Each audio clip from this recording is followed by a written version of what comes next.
What is going on, everybody? It is episode 755 of Pop Culture Crisis. My name is Brett, and I am here with my co-host once again to celebrate our 100,000 subscriber silver play button, which just came now.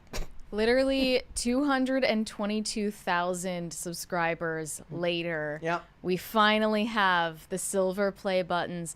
YouTube finally gave us the recognition and validation that we truly deserve. Okay, there's also I have another complaint here. We're gonna have to double check to make sure that it's not happening. So I put gas in the car today, right?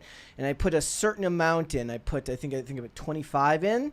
And the gallons was like it ended in 666, and I was like, I wonder if that's a bad omen. And now I was seeing like camera delay on my side. Yep, it's doing it. So I think I might have courted something evil today. Let's hope that it isn't a problem. Hopefully that's not a bad omen. But hi, crisis actors. Yeah. It's Mary.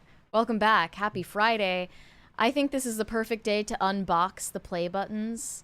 As you do on YouTube. That's like a whole genre of content. Well, no, the play button, because we know that we want to know. We put a poll up today. Who gets custody of the play button? Right. Well, I mean, it's up to you guys. Who deserves to keep it? Who gets custody? We're not doing split custody. It's only going to go to one parent. So you be the judge. Not even weekends. No, not even weekends. Not even weekends. That's rough. That's rough, guys. We do have a bunch of stuff to get into. We are going to open the box at the end. We will do the unboxing at the end, but what are we going to talk about today? But before we get started, hit the like button. I'm like distracted now because I'm like looking to see if my camera's flickering. It's deal with it, guys. Kind of something we're going to have to accept now. All right, guys, so hit the like button on this video and subscribe to this channel if you have not done so already. Please and thank you. Remember to share the video out with your friends, your family, your loved ones, people you like, people you don't like. The more people that you share these live streams with, the faster this channel can grow. So thank you guys so much for that. So what are we getting into today? Well, there's more to talk about in the Justin Baldoni situation. Blake Lively just locked him in a basement.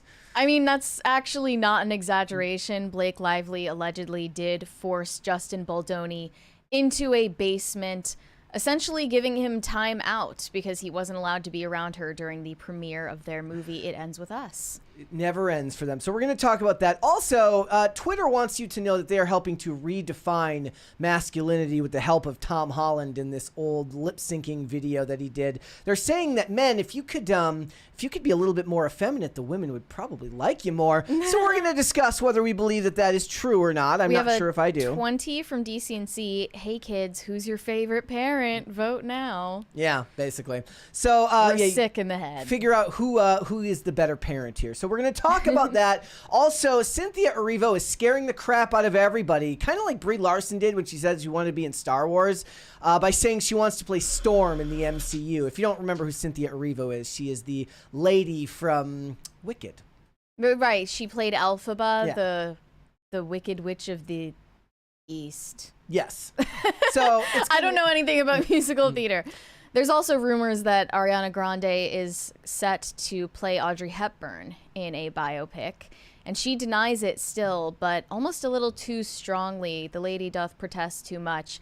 If she does actually get the role, I'll be pissed. Yeah. Maybe what is going on with the camera? Maybe the camera's saying that you deserve the play button and I don't. The camera's like, it's blinking at you. It's like, I don't even like being on you, Brett. See that? How is that happening? Has it ever been that bad before? No, it hasn't. Keep talking. I've seen it before, but wow. I don't think you should try to troubleshoot this right now, Brett. By the way, he's disobeying the rules today. He came in without his arm sling, even though he's still injured. And you're about to permanently maim yourself. Keep going. There's some basic things I can check here. Brett is trying to still troubleshoot his camera right now. I feel like you should have left it on yours so they can see you in a close-up. They want to look into your eyes soulfully. That's creepy. All right. That is creepy, but I think it's what the people want. Okay.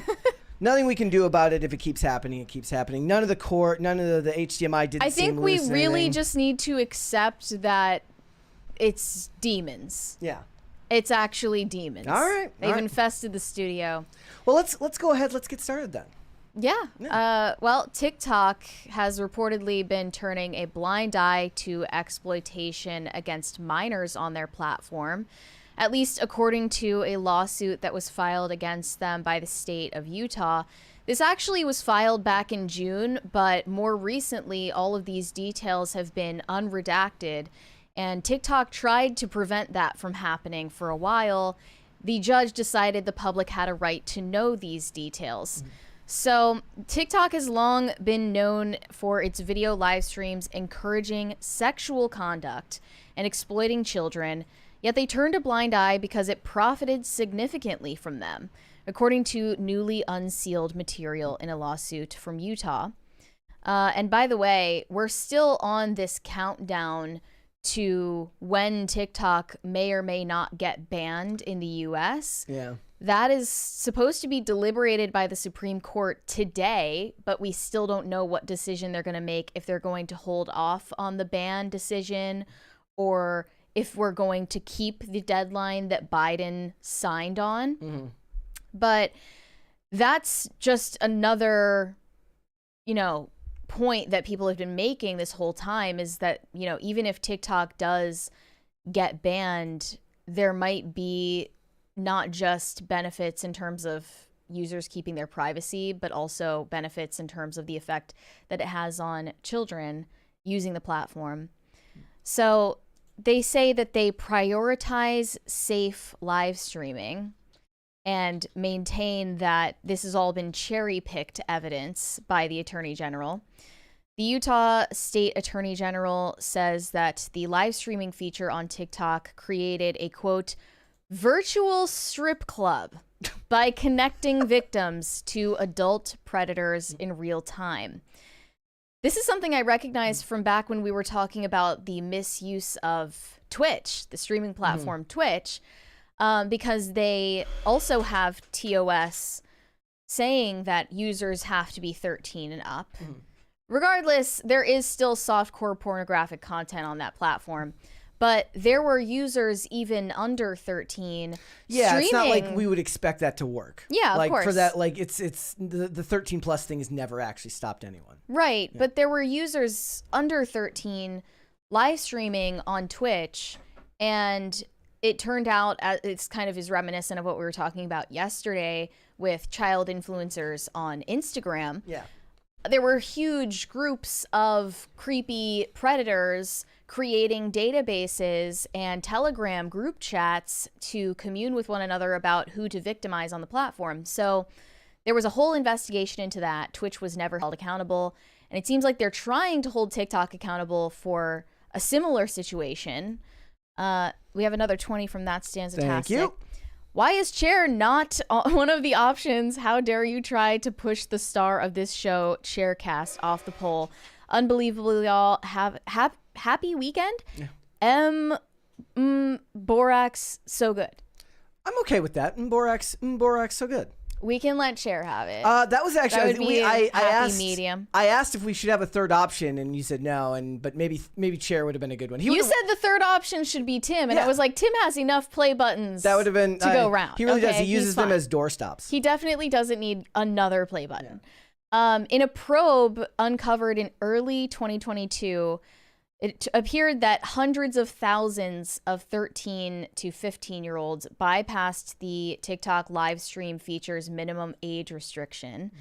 Many children were then allegedly groomed by adults to perform sexual acts, sometimes involving nudity, in exchange for virtual gifts. And that means the same thing that those NPC streamers were competing for, literal pennies. Yeah.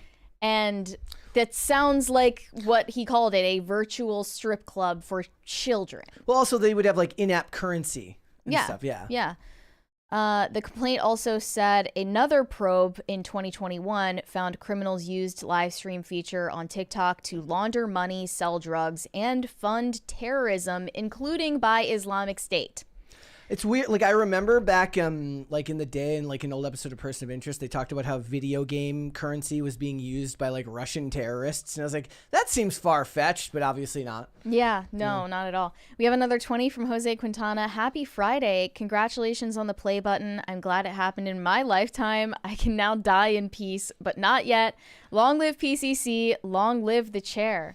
Yeah, and I posted a picture of it next to the Tom Cruise candle, and people were like, "Wow, I thought they made the play button smaller." And I'm like, "Did you think how big? No, it is. It is smaller." No, but actually, the YouTube play button is smaller than it used to be. They used to manufacture it much larger, and then they decided that we deserve less. Yeah. So.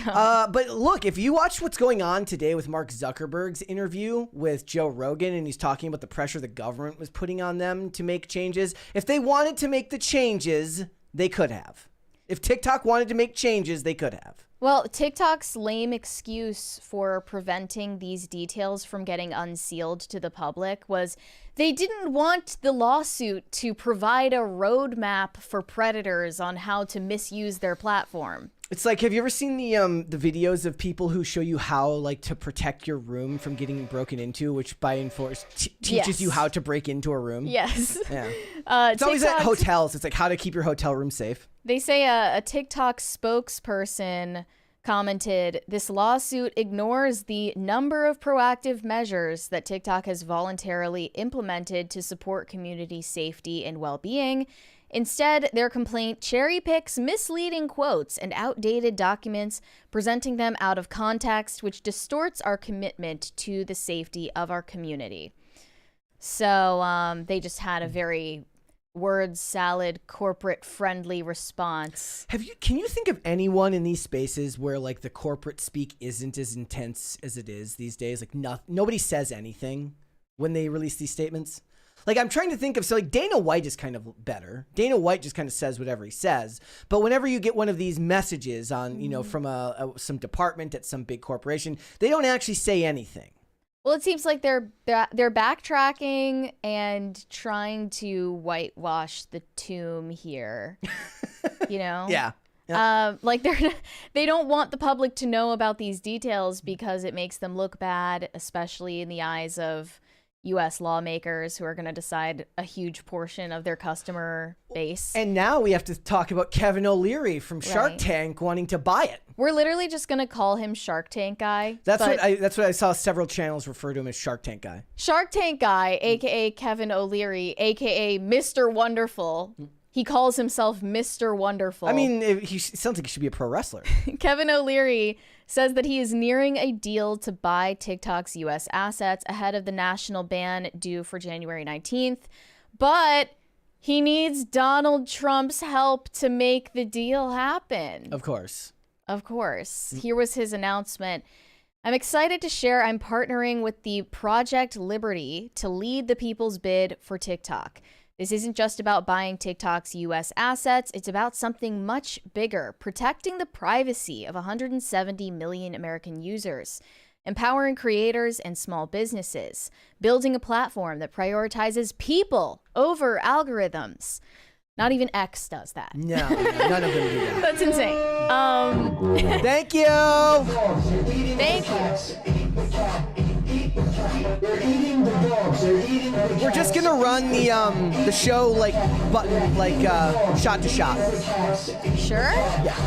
I'll make timestamps for where everything. It's gonna make timestamps a little bit harder, but it'll be easier. So that way, it's like if you're talking and my camera's not just flickering while you're talking and distracting everyone. I feel like that kind of adds to the ambiance of it all. Well, maybe we leave it that way in the super chats. Yeah, that sounds good to me. Okay. He continued, "TikTok has immense potential, not just as a tool for creators, but as a driver of meaningful economic and social impact. We're going to create an American-owned platform that's secure, innovative, and puts you in control of your data and digital relationships." That is not true. You can't manufacture the success of something like TikTok. Okay. Like America cannot do that right now. An American executive An American entrepreneur buying the U.S. assets of TikTok does not mean that American users suddenly have control and privacy. That just means that a U.S. company has control of their data and privacy. Look at all the times Zuckerberg sold your data in China. He literally called you dumb fucks. Have you seen these messages? Zuckerberg said, I have no idea why all of these people are putting in their personal data into Facebook. It's like so funny that they're so stupid. So this was actually another plot line. It's funny that I mentioned person of interest, that in the show, the character of Harold, who invented the AI, he created social media so that the machine could get more information on people, and people were just willing. He's kind of like in the show. They talk about another guy who creates something like Facebook. So he's theoretically the Tom of this world, where he created like the first social network site so that he could get the machine to get more information from people, because people are very willing to give it up. But you know what's even worse is it's not just about people losing their privacy. It's also about censorship. Censorship is pretty bad on TikTok. I mean, we would know. We're banned on TikTok. We are banned on TikTok. I am personally banned on TikTok. I don't know if I should even say that, but in case I want to make a second account. But yeah, I was banned on TikTok only a couple weeks after starting this job. And yeah, because that was like a big thing when you got hired, was that you had a pretty good following and impact on TikTok, and then whoop, gone. So I'm glad I didn't get kicked to the curb. Yeah. But you know, it's more so algorithmic based. So if you get mass reported on the platform, you're going to get banned regardless of what you actually did. There's no human eye looking over your case. Yeah. That's the issue, is that it's kind of arbitrary. But the issue with American controlled platforms like Meta, Facebook and Instagram, or Twitter all this time has been that they're politically biased in their censorship habits. So, well, there was all the talk about Zuckerberg firing the fact checkers so that they could hire, basically start doing community notes. And they were talking about how like fact checkers were different in California than they are in Texas. So I was like, well, if you're different from one state to another, doesn't that just kind of show you the malleability of like what you consider facts to be? Because it's all just opinion anyways.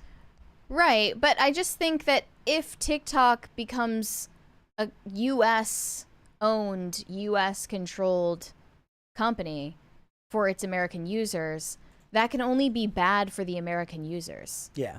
Right?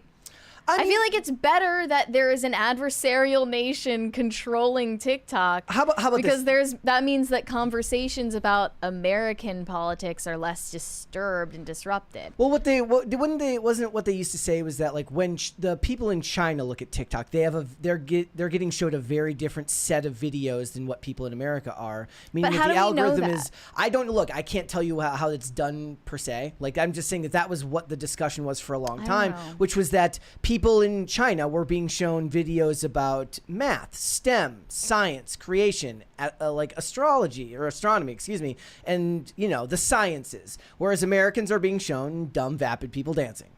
I mean, that is massively overstated. It has to be. I don't know. It has to be. Either there's way, literally no way you can confirm that. The government is, I believe, today they were hearing on behalf of TikTok at the Supreme Court. Mm-hmm. Yeah. So I guess we'll find out by the end of today, or maybe on Monday, what they decide, if they're going to hold off the ban. It seemed really intentional that they decided the deadline would be January 19th when Biden authorized this. Yes. Because it was just on the cusp of Inauguration Day, like literally down to the last second. Yep. So. And Trump asked for them to extend this. He asked the Supreme Court personally.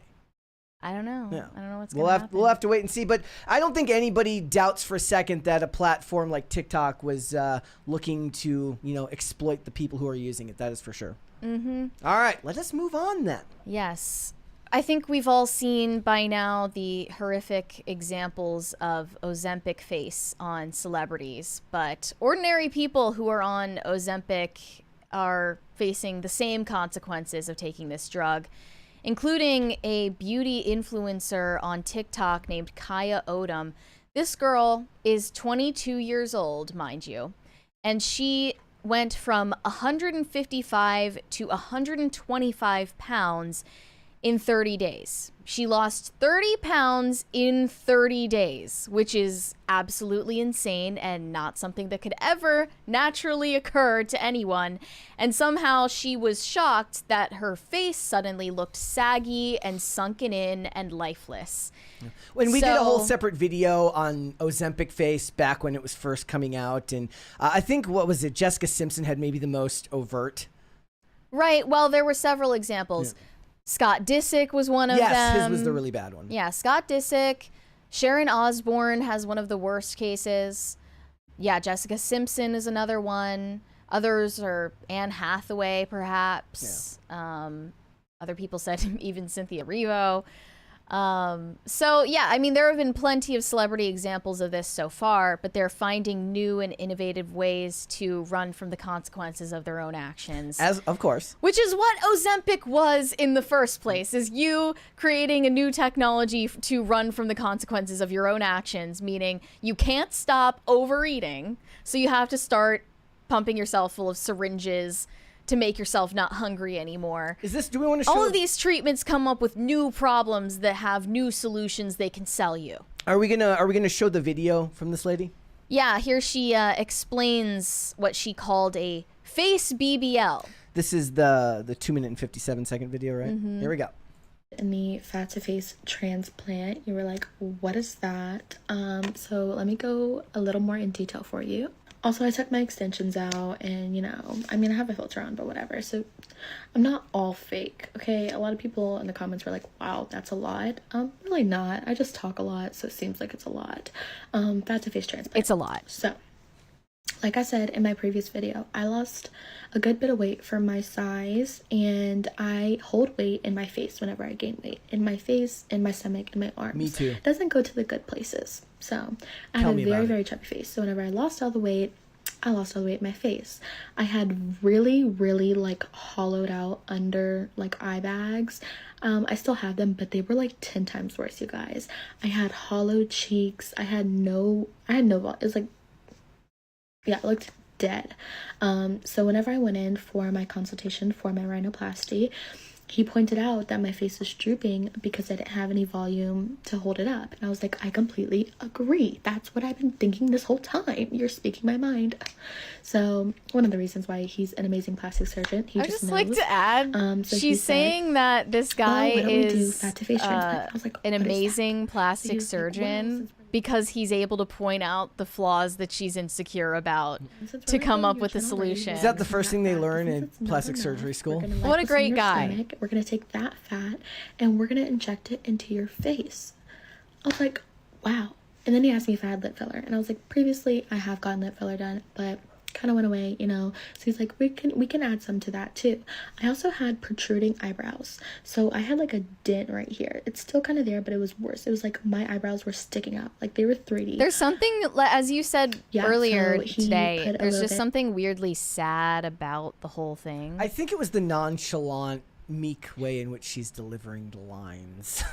Well, in another video that I saw on her account, she said, yeah, like I've gotten everything done that I wanted to get done, and I have fixed everything that I'm insecure about. So now I'm happy with how I look. But still, her entire endeavor in life is to continue finding things to fix. Yeah. And that is why this business exists in the first place. What's weird is, okay, so one of the things I love about network television, this does connect, I promise, is that like they would make episodes that moralize about drugs and all of these things. And one of the things in the early 2000s that they would moralize heavily about on network shows would be plastic surgery. And I bet you now they don't make episodes like that anymore. I bet you... Because it's judgmental. Yeah. Like, I bet you that Hollywood doesn't choose to do that now, but they would moralize heavily against plastic surgery. I mean, maybe they just got caught up in their own hypocrisy and decided to not, like, because it's like they're people in Hollywood making episodes about plastic surgeons in Hollywood. So it's like, even I'm not that meta. I can't get behind that. Because one of the worst tropes, in my opinion, one of the ones I hate, is when actors have to play vapid actors. Theoretically, you should like it because they're poking fun at themselves, but I've just never liked those episodes of TV shows. You liked The Bubble. The Bubble was the one. That was a movie, and it was like the whole point of the movie. Okay. Yeah, so and I was the only person who liked that movie. This girl, Kaya Odom, did an interview with the New York Post, and she claimed that her face fat transfer is a face BBL. That's what she's calling it. It's not like what an industry term. I think it might be. Wouldn't that be on like, the inside? Facial fat transfers use liposuctioned fat. So it should be FFL, facial fat lift. Facial facelift. Yeah. Facial fat transfers use liposuctioned fat to reinflate patients' cheeks for a youthful finish. So they're taking fat from your stomach and just putting it in your face. Yeah. Because you've starved all of the excess fat out of your face. Yeah. So because, being skinny is back in style. It's also, it looked different. Look, I've seen a lot of people go down the bad road when it comes to drug use and stuff like that and stop eating.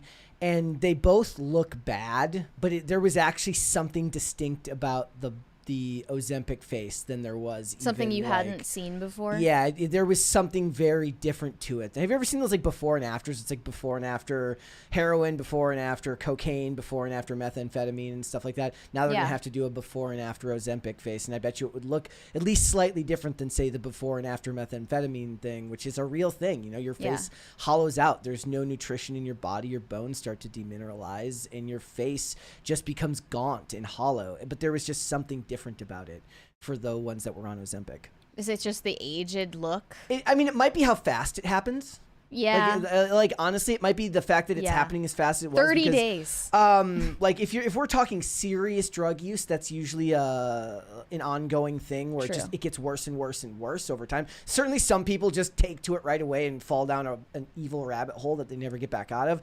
But there's something, maybe the most unnerving part about it would be that when you get the meth face, people, that's not celebrated. But now you're supposed to celebrate the people with the Ozempic face because they want to turn it into something normal. They want you to feel like it's normal for you to become that gaunt and that skinny. You're supposed to celebrate it because they're doing what makes them happy, Brett. And if you don't celebrate that, you're just a hater. You're hating on them for doing what makes them happy. You're not allowed to question it. If Sharon Osbourne wants to go on Ozempic and get down to a clinically underweight level and never recover from it medically, well, she's just doing what makes her happy. So how dare you question it? You're a bad person. Trademark. See, what the thing is, Mary, is like as somebody who does have a more live and let live philosophy to life, it's a lot different when you're constantly putting yourself in the faces and stories of other people. It's very different to be live and let live when you're just kind of minding your own business, as opposed to like when your job is to go through each day and look at all of these people and kind of talk about these stories. You might say it's not charitable to think this way, but it's like a lot of times like, well, if that person wants to make that their mistake with their life, I'm not their mom, I'm not their dad, I'm not anything. It's their job. But I think a lot of that tends to be more of like a form of it's a way to keep yourself sane, because you can't, like, you go nuts if you have to constantly have opinions and worry about what everybody else is doing. To be fair, I mean, we don't live in a big city here. We're not in New York City. We're not in LA. We don't go out and see people who look like this. No, never. I almost never see people out in public who have noticeable lip injections or Botox or whatever. Look, I'm just most of the time, when one of the hardest parts of this job for me is like we read about something, I'm like, I don't know, it's their business. Like, we have a 20 from Pop Culture Junkie. TikTok has some differences in China since it's highly regulated by the government. Big difference is educational material for children. See ABC News story from March 19th, 2024. Okay. Well, I'm just like less likely to believe American stories about Chinese internet. You know, okay, like unless I'm seeing it firsthand. But they say here in this article, it's a minimally invasive treatment and more natural alternative to filler. Okay. It's increasing in demand. So they say since January 2023, there has been a 253% surge in interest for face BBLs. because people are desperate to reverse Ozempic face on themselves and regret, you know, the rapid weight loss that they went through. Maybe comes with consequences. You know, maybe these, you know what it is? Maybe the faces of the people this are happening to, maybe these are the actual lizard people. And what they're not realizing is that the Ozempic is melting the faux skin off They need their to face. molt. They need to molt the scales. But to be serious, guys, I guess my point would be more that when you take that method to get skinny, one of the big things about whether it's you always talk about eating less, I talk about exercise and stuff like that and how important it is like looking good is important for your self-image and how you feel about yourself, but also the work that goes into it matters as well, right? Because then you feel better about yourself. I posted on X on Tuesday. It's like, look, I didn't realize how kind of bummed I was until I got back to work and got back to some semblance of a routine. And a big part of that routine is to be able to set objectives and tasks for myself every day, complete them, and then go on with my life. And like, if the goal there is to look different, then you can take the shortcut to do so. But also you're kind of shortchanging yourself. You're not giving yourself the ability to feel better about the work that gets put into it. Right. And I think you can look better and actually become a better person on the inside at the same time if you work for it. And it changes how you feel about yourself, not just the physical appearance, but your ability to be like, look, I set this goal. I accomplished this goal. That matters. And it's not to be understated because the point I made on Monday was like, you don't realize until you're out of work for a period of time why so many men specifically get so depressed when they lose their job. Like, it's to the point where it's like a trope in movies and television, right? Like, the guy's been working at the factory for 20 years, he gets laid off, and he just becomes a meaner person because he doesn't have, even if the job didn't necessarily give him purpose, it's the combination of being able to provide for his family and the fact that he has to go and complete objectives every day that plays a part in how you feel about yourself. The same would be true about whether it's changing what you eat, how much you eat, or how much exercise you get. You're not going to feel good about it unless you actually have to put in the work to do it. Agree. That is really my core issue, my core objection to Ozempic. Yeah. Is that, you know... And there's a medical... Now that we see this, the other shortcut there is that there's a fix. For every shortcut, then there's a fix to fix that shortcut. Exactly, and it's just a never-ending spiral. I also wanted to mention, I looked into this girl's comments on TikTok, and another girl asked her how she makes and saves all of this money, all of these tens of thousands of dollars to spend on a nose job, a boob job, lip fillers, Botox, now face fat transfers. How does she afford all of this? What is she doing? She's a Hooters waitress. Oh, is that actually what it was? So her reply to this person, well, if ever there was a job that it made sense for. No. She's not paying for any of it. She said, my boyfriend, heart emoji. It's good to know that the gender roles still exist in some fashion here in society. That is just sickening to me. That is absolutely sickening. He's actually just confirming to her, telling her, yeah, like all those things you're insecure about, you're right to be insecure about them. There's actually something wrong with you. And what did I say? I said, what I imagine the answer, the cop-out answer for him is, I want you to be happy. Who am I to tell you that you don't need this? I'm just being supportive. Yeah. Okay. Yeah. Weirdo. Rather than telling her, look, you're beautiful the way you are. You shouldn't change how you look. But no, he's like, look, if you want to change it, that's fine. Yeah, he's suspiciously in favor of it. All right. Let's go ahead and move on. What would you like to see, cringe or cute of the day? You decide. Okay. Let's just do cute first, and we'll do cute first and get it out of the way because I'm going to show multiple ones today, and then we'll watch the cringe afterwards. It's kind of like when you play that cup game and you try to guess which of the cups has the rubber ball in it. Yeah. We do that every day. Colonel Mustard and Midnight, brother and sister who have spent their whole lives together until our daughter was born a year ago. They're the cutest thing in our lives. Looks like the Firefox logo. No, it's yin and yang. See? Love it. That's from Scotty. Thank you, Scotty. They love each other.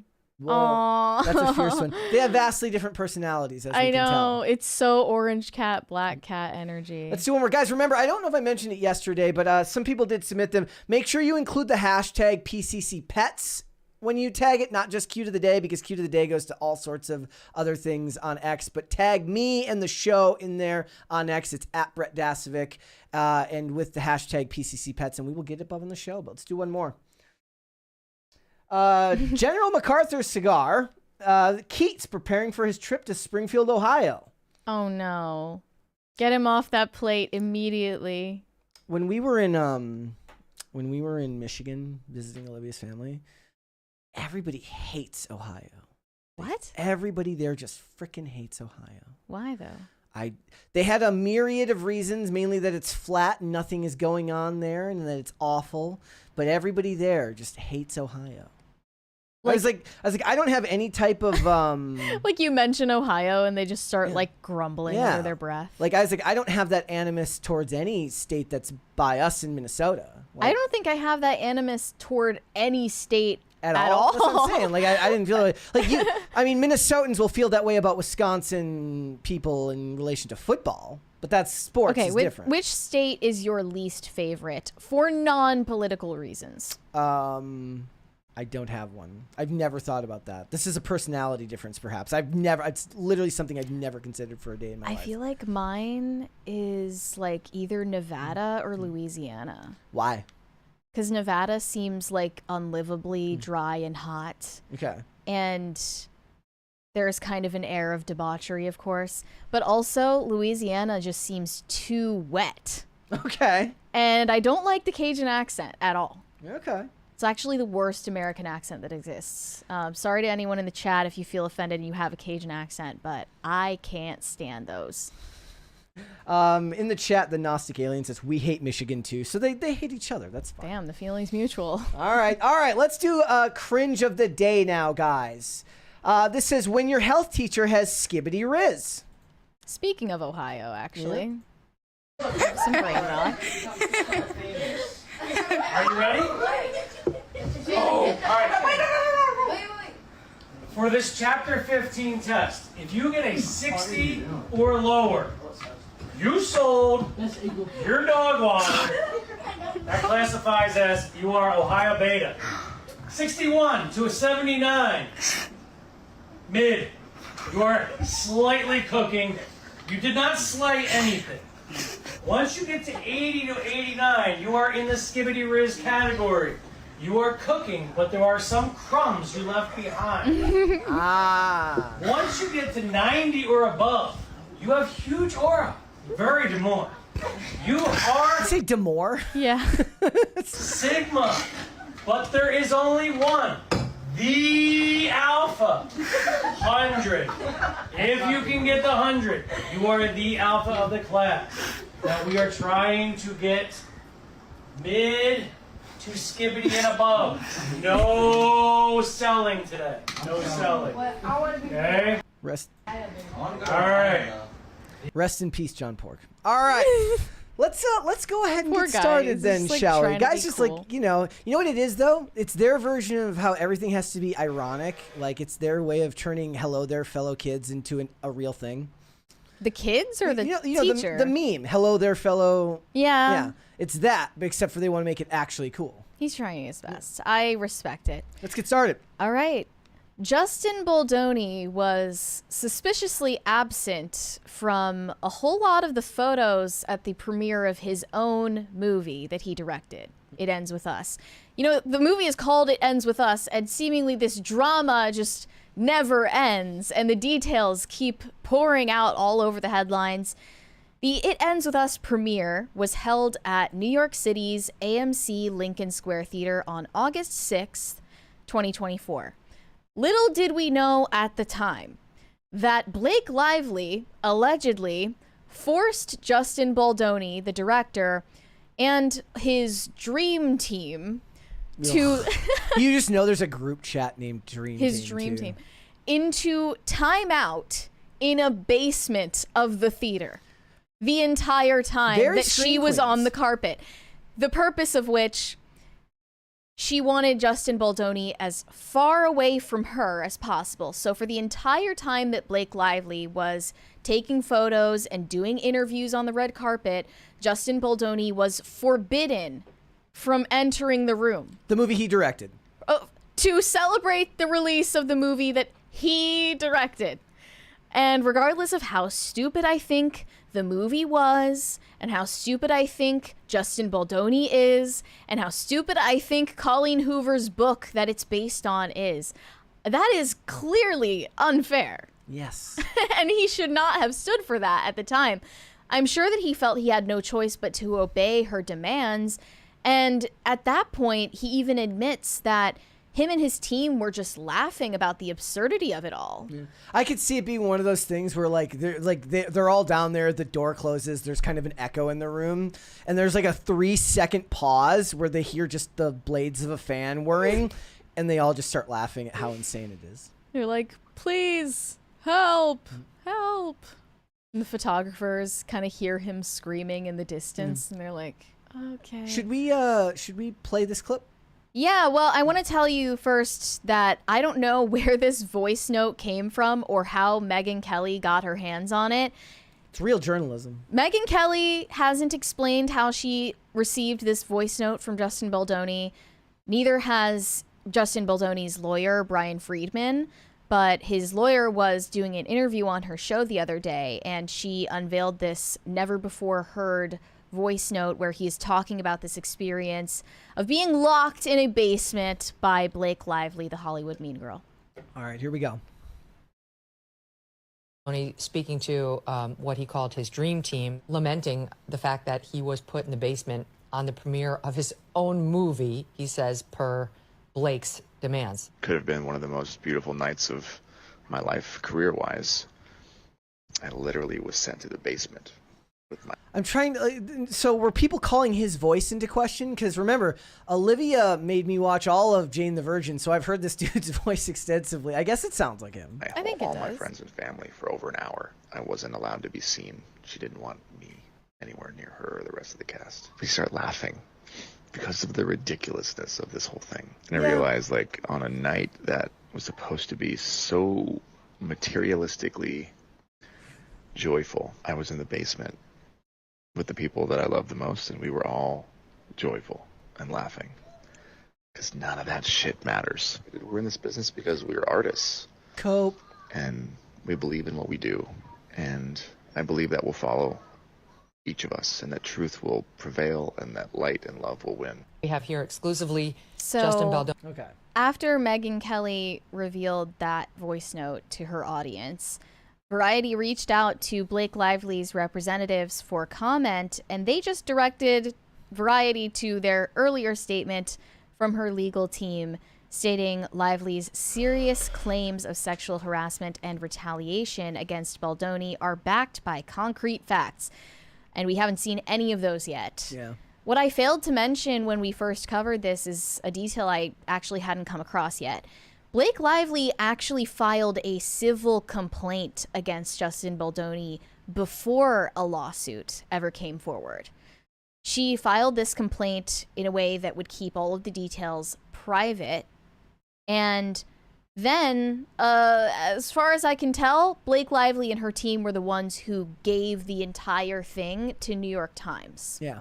Because they wanted all of the press that a lawsuit would give her without all of the stakes. Yep. You know? They didn't want to have to reveal the details Yeah. to anybody. They just Yeah. wanted to be able to get the headlines they wanted. And they just wanted to selectively reveal the details that they thought made Blake Lively look the most like a victim. Mm-hmm. So, obviously, Baldoni had no choice but to fire back. I think, you know, is there like some kind of blackmail ring in Hollywood run by Blake Lively and Ryan Reynolds that like makes these people so afraid that they had to release statements in support of her day one? I wonder if it's that, or if it's just when you've been in the industry long enough, you know how quickly and how fast things can go wrong. Very, very, very fast. if you don't. It's like when they talked about the release times of all of this stuff on a Friday night so that nobody can respond well, and it has to sit over the weekend and lose traction on all these things.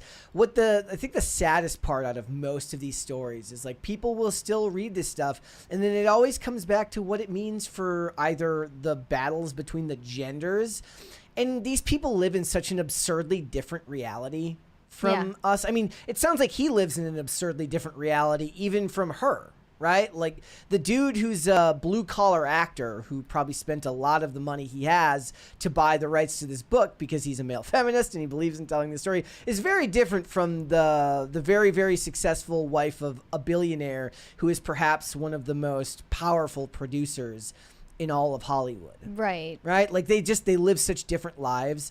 And I kind of wilt at the idea of expecting people to not understand that. Like, come on. My read on Blake Lively as an individual, if I'm going to armchair psychologize her, is she's kind of like any supervillain that's like constantly neurotically going through all of the people who might be preying on their downfall.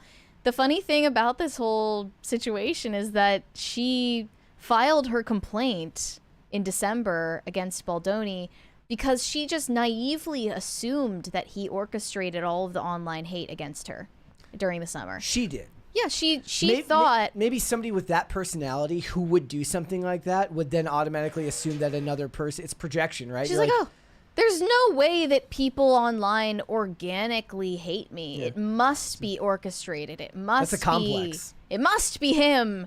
Like, you have to blame somebody. Yep. She probably already hated this guy. And she just decided to scapegoat him for all of the hate that she was receiving, deserved or not.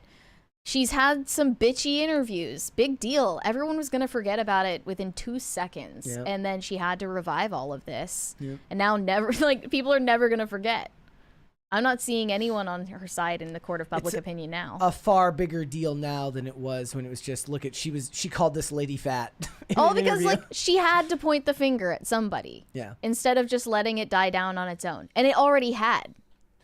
Maybe the idea should be she just doesn't even need, like, you're like, they got kids, right? Like, you got kids. Yeah. Just be a mom. She, like, actually just had a baby. Yeah. So why don't you focus on that and not on what it's people also are commenting on your Instagram? The whole thing about him asking her weight. It's the idea that when you look at the story from both perspectives, they see just something completely different. But that's actually what happens. She's feeling persecuted, and he's like, "Look, my back. I threw my back out, so I need you to tell me how much you weigh." I think it's hilarious because that's actually the pattern of what happens when a male feminist earnestly tries to meet the demands of feminists.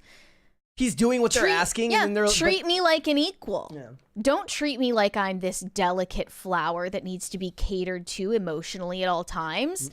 I'm your colleague. I'm your equal. Treat me as such. Yeah. Don't act all precious and scandalized by me breastfeeding in my trailer.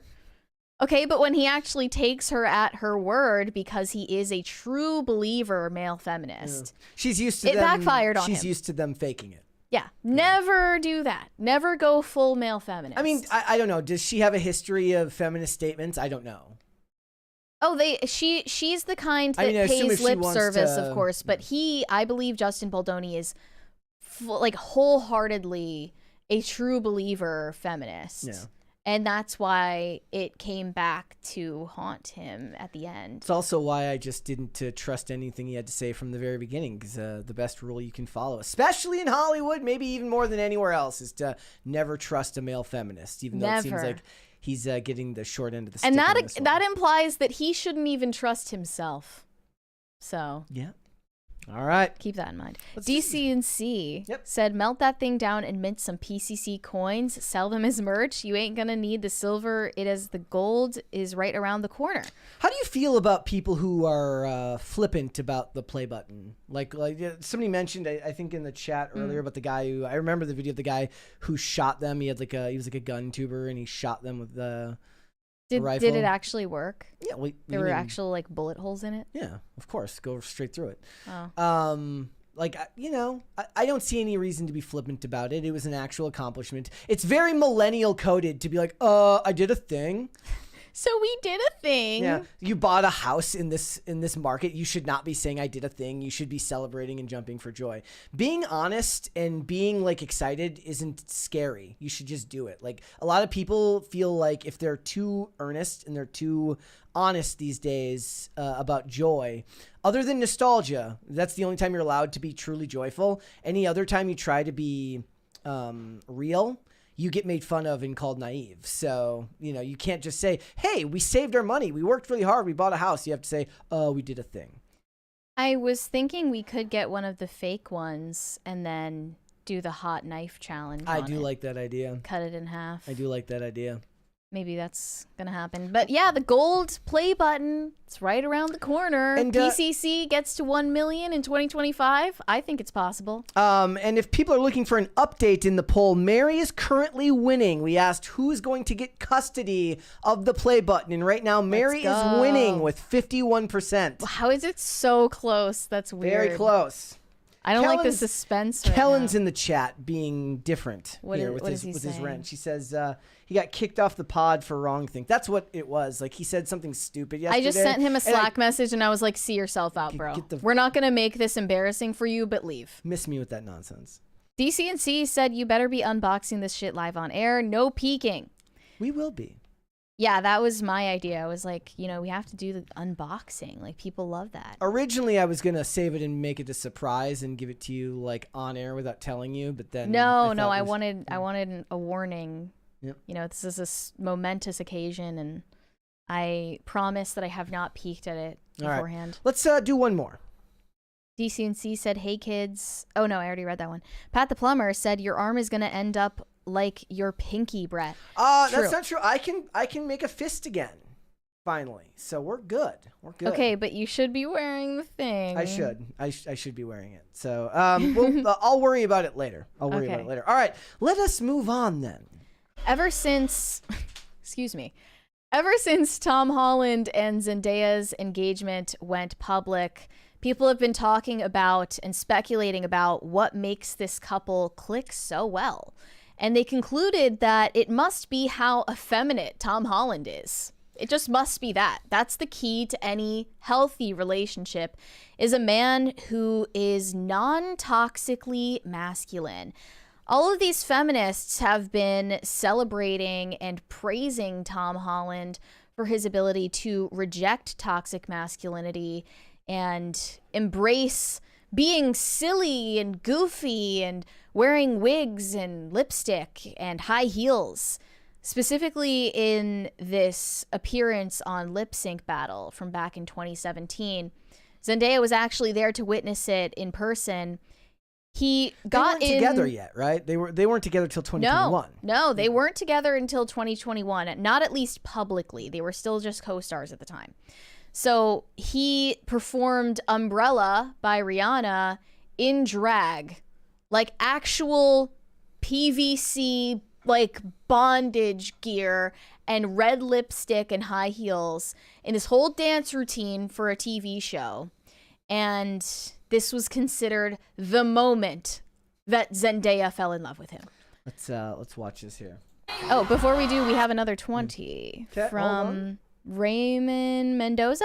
Brett works hard with no days off since day one while Mary loses a bar fight and gets handed a pre-built audience and winning formula, a dream job, and apparently the button. Just hang it up in a shared space, please. Love you guys. This audience was built almost entirely once Mary joined the show. So no, that is how many subscribers were there when I joined? We'd have to. We were like under 10K. No, I think it was like 12. Or something like that? I posted about it on my Instagram story because I could scroll back. It sounds like you only love one of us, though, Raymond. Might have been like... I sensed a little bit of hostility there. To be fair, though, Mary is still winning in the chat right now, 51%. So, it's maybe a shared common space, but that's no fun. So we'll have to leave it up to the chat today. Well, we're going to have to watch Tom Holland's performance now. This iconic moment. Maybe we'll fall in love with him, too. Okay.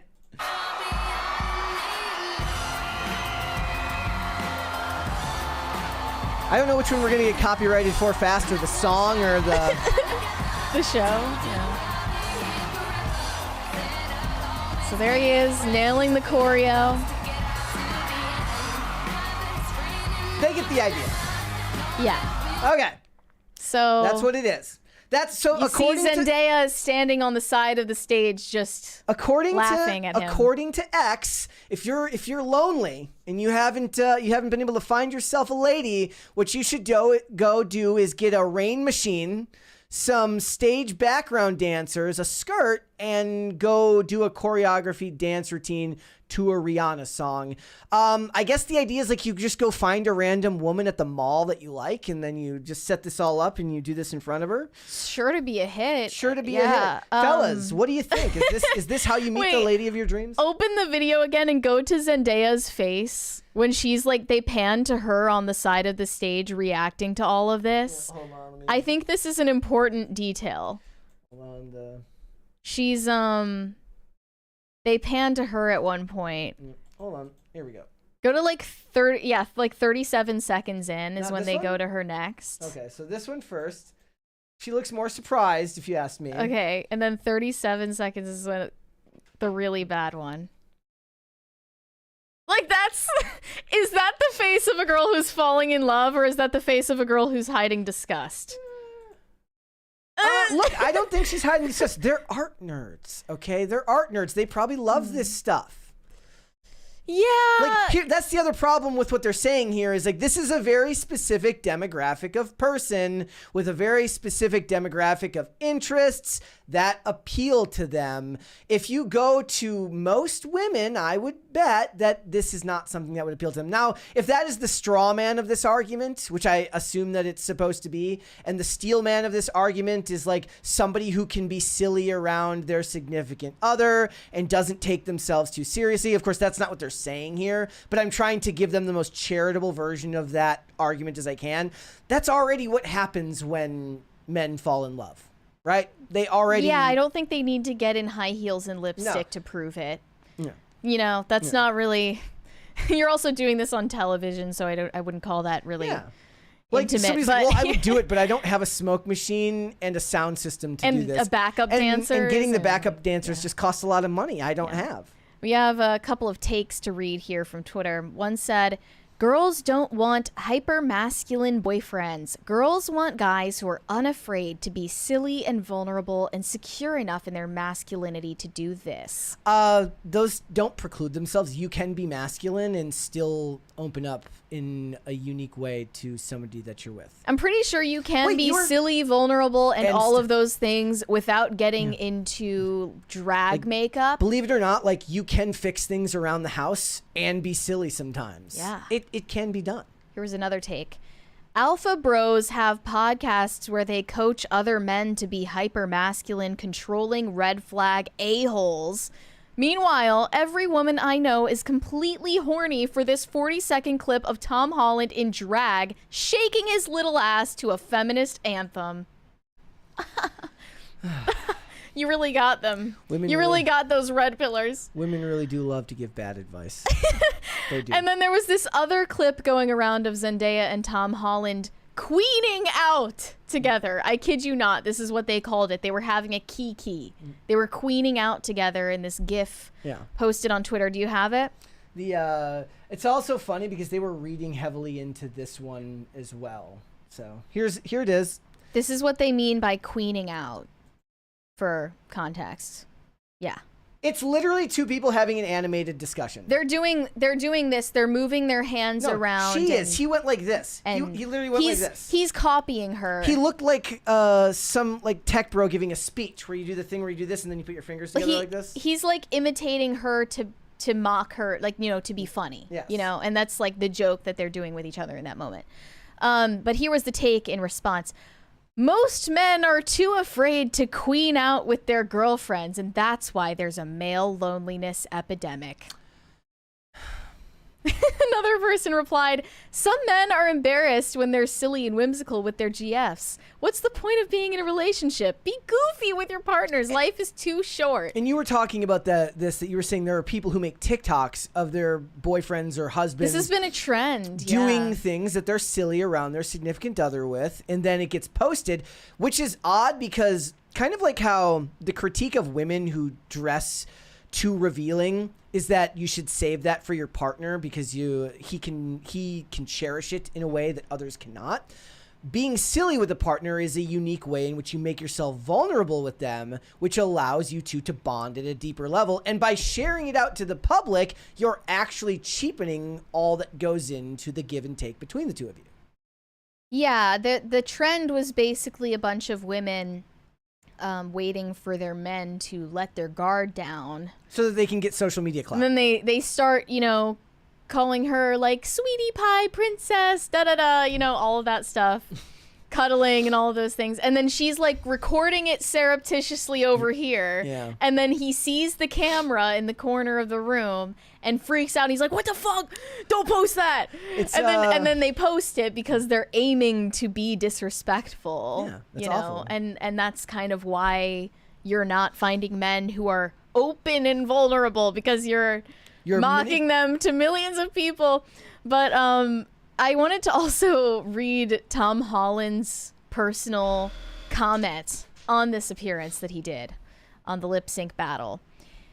Tom Holland said, I'm proud of it. I like that it left a lasting impact. We had an amazing time. Here's the funny thing. Tom Holland denied that this was a statement about toxic masculinity. He said, I've grown up in the most non-toxic masculine environment possible. I didn't realize what I was doing was so forward-thinking. I was just like, yeah, F it. I'll put some fishnets on and dance in the rain. That'll be really fun. I don't care. And that seems like he didn't read into it nearly as deeply as any of these people on Twitter did. And the funny thing about it is that he, in his own relationship with Zendaya, seems to be taking the more traditional gender roles route, because he asked Zendaya's dad for permission before proposing to her. That is not really something you would see as a male feminist move. Yeah. I mean, because you're then like making it out like, oh, what is she? Property? She's property? To be sold? She's her father's property and you're buying her? I mean, I suppose in a way that says something about how she was raised too, if the family was okay with it. Right, definitely. Yeah. Mm-hmm. I just But they have different values in public than they do in private. There is probably no place worse on earth for you to go and get advice on how to find and approach women than, Stan Twitter. Yeah, I don't know if I can even think of a worse place than that. It probably is the worst place to do that. I don't think that that's a good place to go there, guys. Mm-hmm. I just laugh. Also, look, again, they are from a different culture than, like, we talk a lot about, like, think about just how big America is. Like, the culture and the ideas that are prevalent in a culture in one state can be different to another. Hollywood itself is its own unique artistic bubble where they look at these things very differently than the average everyday person. And if you're looking for advice on how to approach women in some flyover state, it's probably not Hollywood where you want to get advice on what women find attractive. Gordon Shumway sent us a 20.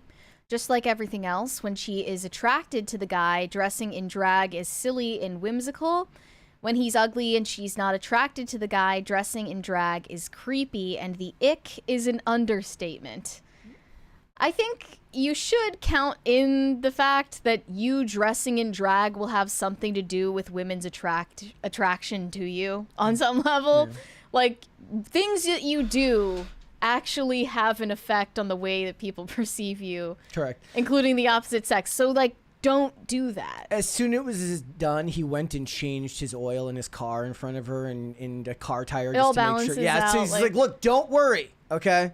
Yeah, or unless you're trying to attract the type of woman who is into men that dress in drag, then go for it, I guess. But most women... But again, they're using this as an overt say to everybody to do that. I don't think that's a good idea. Most women will not find that attractive. Maybe Zendaya does. I can't read her mind. We have another 20 from Isaac Cervantes III. Congrats, Brett, on convincing OC into matrimony. Congrats, Mary, on the silver play button. Pro tip, get the app New Pipe instead of YouTube. I don't know what that is. I don't know what that is either, so I don't know if I want to recommend that to people. But thank you, Isaac, so very much. We are so very excited. Okay, let's read some super chats again. Ben said, am I crazy for thinking the new comment section girly is hotter than Brett Cooper? There's parentheses Cooper. Yeah, we didn't think you meant Brett. She has a freaky smile and eyes sometimes, though. Crazy GF vibes. I'll tell you what, guys. Thank you. I have thoughts on this. Thank you for that very perfectly timed crisis. Not about that specifically, but I'll tell you what I'm going to start doing. What? Like, so I think she addressed it in like one of the recent videos, like all the people in the comments in the comment section that were like upset about what was going on or whatever. I'm going to just start going over to those videos where it says like we want Brett, and I'm just going to pretend they're talking about me. Little old me.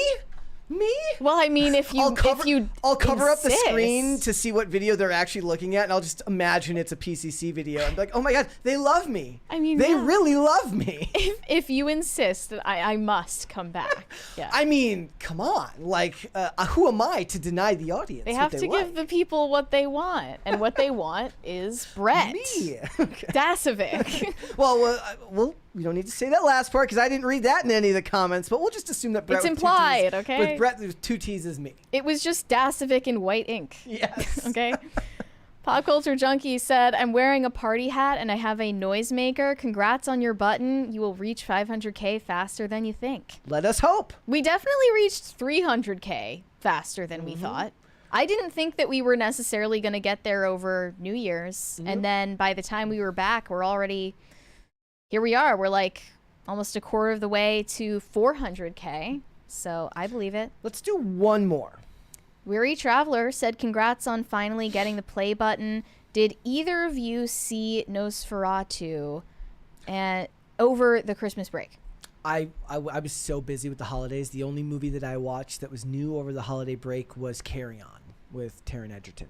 I did not go to the theaters for anything. Yeah, the first week of the break, I was out of town. I was in Michigan. And then when we came back, by like Tuesday, I felt nuts and I went into work, and I worked Tuesday, Wednesday, and Thursday. I made videos those days and tried to make a Crisis Party sound and had very little success. Yeah, very little success. You're just like a madman in the laboratory. I'm like, none of these really have lived up to the beautiful things that I've created before. I'll have to try again later when inspiration truly strikes me. It's an art, really. I did not watch Nosferatu, and I'm not interested in watching it because I just saw that there was a lot of disgusting stuff in there, like necrophile stuff. So yeah, no thanks. But there was one that was coming out, and I thought I was gonna see it. I want to see A Working Man with Jason Statham. So I mentioned it yesterday. I posted the trailer. I was like, this, if you like The Beekeeper, if you like anything Jason Statham is, which is, he's kind of the last bastion of action stars, right? He's cool. He's masculine. He's the opposite of Tom Holland in drag. And he gets to hurt people and, kill the bad guys and everything, and it's awesome. And he's got this new movie coming out that David Ayer directed. And I was already excited to see it. And then I realized it was written by Sylvester Stallone. So I'm even more excited to go see it now. I'm thinking about still going to see Sonic 3. Worth it. From what I've heard, it's a masterpiece. Okay. Zach Yandel said, disqualified Sonic 3 for best pick for lack of DEI. Oh, look, there was a really funny bunch of posts that were going around. I think it was, I don't know if you were on X this day, but like Discussing Film was putting all of these posts up for various movies. It says it was Madam Web was not qualified for best picture. They were making posts about that. Yeah. It was like Sonic does not qualify, disqualified from best. And I was like, are you kidding me? Which one got it though.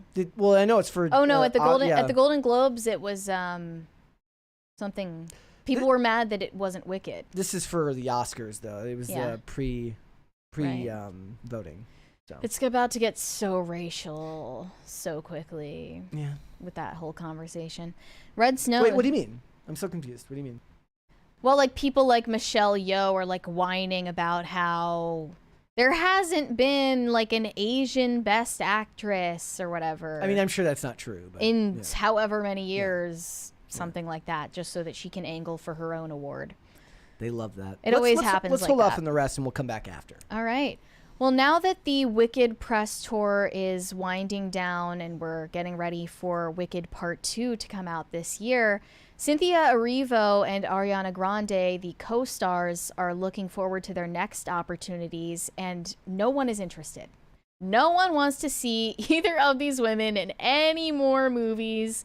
We were willing to put up with it for a while, but to see them on a press tour again, or individually, either of them, it's just too much to bear. I think the point is like they're not sick of them as actresses in Wicked.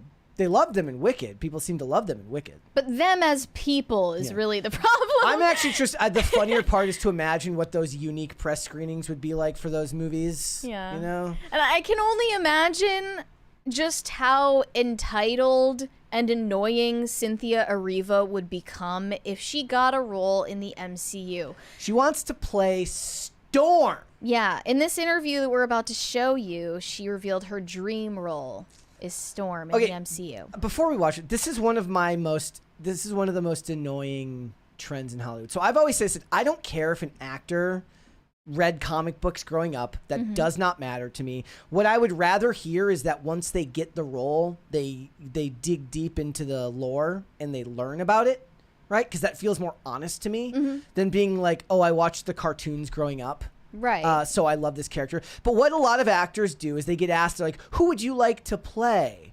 And then they go in about, like, oh, I want to play this character. But you're kind of jinxing it after that. Yes. I hate it when they're like, oh, I want to play this character. I'm like, you did not care about that character. You just know that Halle Berry played her in the movies. Yeah, we have another 20 from Jose Quintana. I did see Nosferatu. If I had not seen Bram Stoker's Dracula, I may have liked it more. Gary Oldman, Winona Ryder combo is supreme even 30 years later. Empress, Sonic 3 was meh. Long live PCC. Well, that's disappointing because Sonic 2 was so fun. I mean, I would say hold off and form your own opinion. All right. Because other people seem to like it. I'll wait. So here we go. Let's watch this clip here. Is there another dream role out there that you want to manifest right here, right now? I really want to play Storm. I know it sounds frivolous, but I think we haven't uncovered how grand she is and all of that inner turmoil that she has. So I think there's a world in which we could, I don't know, do something like that. Is there another? Okay. That's her dream role. I mean, it's just, that she wants to have a fight with people on Twitter. Like, she wants to fight fans. This is what happened when... She gets a sick thrill out of it. This is what happened when Brie Larson, made up... At the height of all of the Brie Larson backlash, she's like, Brie Larson wants to be in Star Wars. And everyone's like, don't you threaten me. Don't you threaten me. I mean, that was back when people still had a little bit more faith in Star Wars. Yeah. Very little, but at least some. And there was all the people, they were doing the photoshops of now what we're she like, looked like as a... F it. Why not? Throw her in there. Look, they have nothing left to lose. I never had the animus for her that other for Brie people, Larson specifically. I get why people are annoyed by her, but it was like I think so far past Brie time Larson and Blake Lively should have a Karen off. Yeah, I would love to see that. But here were some of the responses. Immediately, as soon as Cynthia Erivo said that she had a bid for this role, fans were against the idea. Mm-hmm. One of them said, apparently there's a push to make this hideous creature. That's mean. Cynthia Erivo from Wicked, Storm, in the next X-Men film. Why any of you beep midwits continue to support mentally ill degenerates who look like literal demons is beyond me. I would say more that she's just not built like a superhero of any sort. She doesn't have any sort of true frame or figure. Well, before Wicked, character. She did. Before Wicked, she was actually quite muscular and fit. And then once she was doing the press tour, she started looking more and more like Ariana Grande. I did like, so my initial thoughts were Zoe Kravitz was the first name that came to mind, even though I don't even really like her as an actress. Hannah John Kamen, but she was at one point supposed to play Red Sonja, and then that version got scrapped. And now she's going to be in Thunderbolts, so they can't technically do that. If it's all connected, she can't play two characters. DeWanda Wise was an okay idea. Yeah, we liked. She was like the one good part of that Jurassic Park movie. She's got charisma. You know what? Give it to Willow Smith. I have faith in her. No. There were people suggesting Willow Smith, and I get it. She makes herself look weird and ugly on purpose because she's young. I would like to know. I think they could make her look pretty good in the role. I would like to know, chat, who you guys think should play Storm in the next X-Men movie. Zendaya. I honestly wouldn't be surprised. Everyone's gonna love that. I wouldn't be surprised. The Quartering said nobody wants AIDS Storm. That's very mean. People hate this woman. Another one said, nah, we cool on the Ninja Turtle. This will be a great way to further ostracize Disney subscribers. Seems like Disney didn't get the memo to pivot away from DEI unless they want to lose more money. LMAO. So this is almost universally being rejected, as is Ariana Grande's rumored bid to play Audrey Hepburn in an upcoming biopic. I think there is a biopic in the works with someone else casted, but we might end up in an Elvis situation here. If there's a strong enough demand to see Ariana Grande in the role. She has been cosplaying as Audrey Hepburn for years now. I've seen people point it out before. She totally changed the shape of her face, her eyebrows, and now her hairstyle and her fashion sense to give off this Hepburn vibe. And it's really not hitting, in my opinion. Let's show some examples here where she's like kind of dressing in this old Hollywood style. You want to look at the picture for the... This is very recent that she started dressing this way. And it's right about when people started talking about the role. Mm-hmm. So I have to think that's something intentional behind it.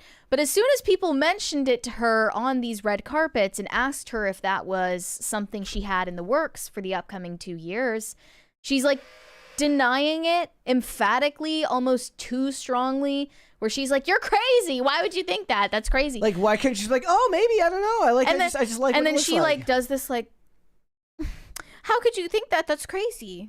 So, let's take a look at those responses. Okay. So the first one, the 10-second one. Yeah. This one here? All right, here we go, guys. Audrey in a biopic? Goodness, why is everyone asking me this? You're insane. Yes, You're insane. You're insane. Gaslighter in chief. You're insane. I love you. You're insane. I love you. What? And then in the second one, she is responding to the same question and that says, lady should be in trouble for saying biopic. I hate it when people say biopic. Sorry, continue. In this one, Ariana Grande says she could never do it because she's just like not perfect enough. You manifested Wicked, so I feel like maybe you could manifest playing Audrey. Oh my goodness. Right? Oh my goodness. I have no idea. That would have to be done so well and so perfectly and have to be the... I don't know. We don't know. You could. That's very kind. You manifested... His eyes look crazy. I'm sorry. She looks insane. Am I wrong? Like there's something just very disturbing about her these days. There's just nothing behind those eyes. Yeah, like what happened? You know what it is? It's like, what do they say? It's like a sign that you know that they're nuts is if like you can see the whites on the top and the bottom around the iris. She used to, I mean, yeah, she used to have this fake persona of like being like the rapper girlfriend, right? Like that was fake, but she at least seemed like she had her wits about her. And now she acts like a marionette doll. Yeah. She's always being pulled around on strings and making these insane gawping facial expressions. So what does she do after this? Disturbing. Does she then manifest Marilyn Monroe too? Who would play Marilyn Monroe? I don't know. Sydney Sweeney. I mean, that's what everyone's gonna say, right? Yeah, she does have the eyes. If she could, I don't know. She does have the eyes, doesn't she? Is Marilyn Monroe even like relevant to young women anymore? Like Marilyn Monroe used to be a staple of like, what was the joke? It was like every woman in their 20s has a Marilyn Monroe poster in their in their first apartment. Yeah, millennials, like in their first apartment. Zoomer girls don't really care. Yeah, the Zoomer girls are obsessed with like Madison beer. I don't know. What a downgrade. Yeah, it's a downgrade. But when they had Ana de Armas play Marilyn Monroe in the Netflix movie, no one cared. Yeah. It was like beyond irrelevant, and it was controversial because they made up a bunch of details about her life. Would playing Audrey Hepburn be more relevant? I don't think it would. Like, do either of those matter? Who's gonna play Madison Beer? That's the real question. That's the real question. Who's gonna play Madison Beer in the biopic? I would say it's probably funnier to figure out who's gonna play Madonna in the movie Madonna makes about Madonna. Here were some more responses about Storm, though. This is a big point people were making. No offense to Cynthia, but she is not pretty enough. Storm is drop dead gorgeous. I didn't even think Halle Berry did her justice. No one wants to see this lady play Storm. Yeah. Another one said personality-wise, her actions and behavior are the opposite of... I wish I knew how to pronounce this. I can't see it. Find someone who doesn't denigrate Black American culture and maybe will accept her. She's mean-spirited and physically ugly. When has Storm ever been that? I think they're referring to Cynthia Erivo's comments about ghetto Americans because she's so British. Long ago, yeah. She's British and believes herself to be superior to American black people. I say just bring Halle Berry back. Halle Berry still posts thirst traps. She's still got it, yeah. but like she is too old for the role, right? Yeah. She can't really move like that. I mean, does that matter? Is just she get still a stunt limber? double, yeah. What about Halle Bailey then? No. No? No. No. Just immediately no. Just no. No, I mean, I thought that for a second. I was like, wouldn't that be funny? But no, I How don't about, think so. Just get SZA. Just accept that she can't act and just get SZA. Janelle Monáe. No, get Megan Thee Stallion. No, yeah, and she'll twerk. I'll do that. If they stop her from twerking, maybe it could I mean, work. the better question is that, like, the sad thing is that people just don't have the interest in these characters the way that they did, 10 or 15 years ago. The casting of the X-Men would be a much bigger deal now if the MCU hadn't been as mishandled as it has been. I mean, even the casting of the Fantastic Four, other than like mild annoyance that Pedro Pascal has to be cast in everything, that's who should play Storm. Pedro Pascal should play Storm since he gets to play everyone anyways. Yeah, give it to him. He deserves it. Now Disney is like making a gender swapped version of Holes. I never saw the original. Starring Shia LaBeouf. It's an absolute classic. You should watch it, but they're gender swapping it now. Okay. Because, of course, and they learn nothing. They never learn their lesson. I don't know if I would care about who they would cast for this until the movie started coming out, because I don't think they'll go so far against the grain that it'll be that shocking. But I could be wrong 100%. Like I said, granted, it wasn't the MCU. They were going to have Hannah John Kamen play Red Sonja, and that doesn't really work considering Red Sonja doesn't look like Hannah John Kamen at all. Not just the red hair, but just isn't that that skin tone. Mm-hmm. So very funny. I wonder whatever happened to that. Remember they recasted that? They were going to redo the Red Sonja movie. We talked about it. It was quite a while that we talked about it, but it was still in production hell. Yeah. Wonder what happened with that one. Yeah. We'll have to see. Somebody says Anya Taylor-Joy. No, I don't think that's going to work. To play Storm? Yeah, I don't think that's going to work. All right. Let us go to Super Chats. Red Snow said Mary gets the play button on the weekends. That's only fair, right? Switch it off every other weekend. Keila Bravo said, congrats on finally getting the button, guys. Listening while I deal with the new snow headed your way. Stay warm and be safe. I mean, it said like we were supposed to get like 1 inch tonight, I think. I think it's fine. Yeah. We'll be okay. Ulvin McGoth said we hate Ohio because the Toledo War and because we are better. Okay. There you go. So there's a history. Shots fired. Okay. Bookstore Thor said old grudge. Michigan went to war with Ohio in 1835. I guess we didn't know our history. Guess not. Wow. Tao said, congrats Brett and Mary on the silver play button. You two have earned it. Here's to 500K. Let's effing go. You are correct. We're going. Let's get to the third crisis party, guys. Come on. How many are we at right now? 2. We're at 2. We're at 2. We're almost at 3. Let's get Not to that it. John Stewart said Crowder shot his play button, among others. Yeah, I've seen videos of people shooting them. They probably do that to the decoy, and then they order a new one. They're like, yeah, just to make it seem... Yeah. unless they're really not sentimental about it. But I'm going to treasure it forever. Yeah. Do you think we should open it now? I mean, let's finish the super chats. Just finish the super chats first. And then we'll do the rest of them. In the chat, Luffy is God says, I'm not watching the poll. Brett better lose. Actually, I don't want to wait anymore, so I'm opening. You want to open it? I don't care. I'm not going to follow your rules, Brett. Okay, so I'm not allowed to show the shipping label. Yep. I will cover it with my hand. Like this. Like so. Okay. Here's the box. Mm-hmm. You can't scan that. I'm going to try to open this the correct way and not destroy it. Did you cut the tape? I did, yeah. Okay. Am I just dumb? I think. Other side? No? What do you mean? Oh, no, you got it. The opening is on the sides. Yeah, you got it.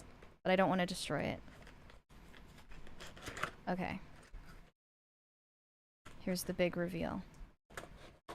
We got a 20 here from Jose Quintana.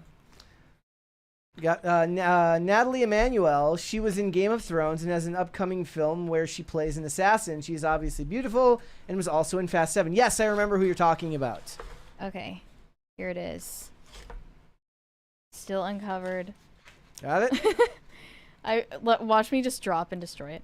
It breaks in half. There we go. The big reveal. There it is. You know, it's true. They used to be bigger. Yep. I saw Tim's. That was from back in the good old days. Yep.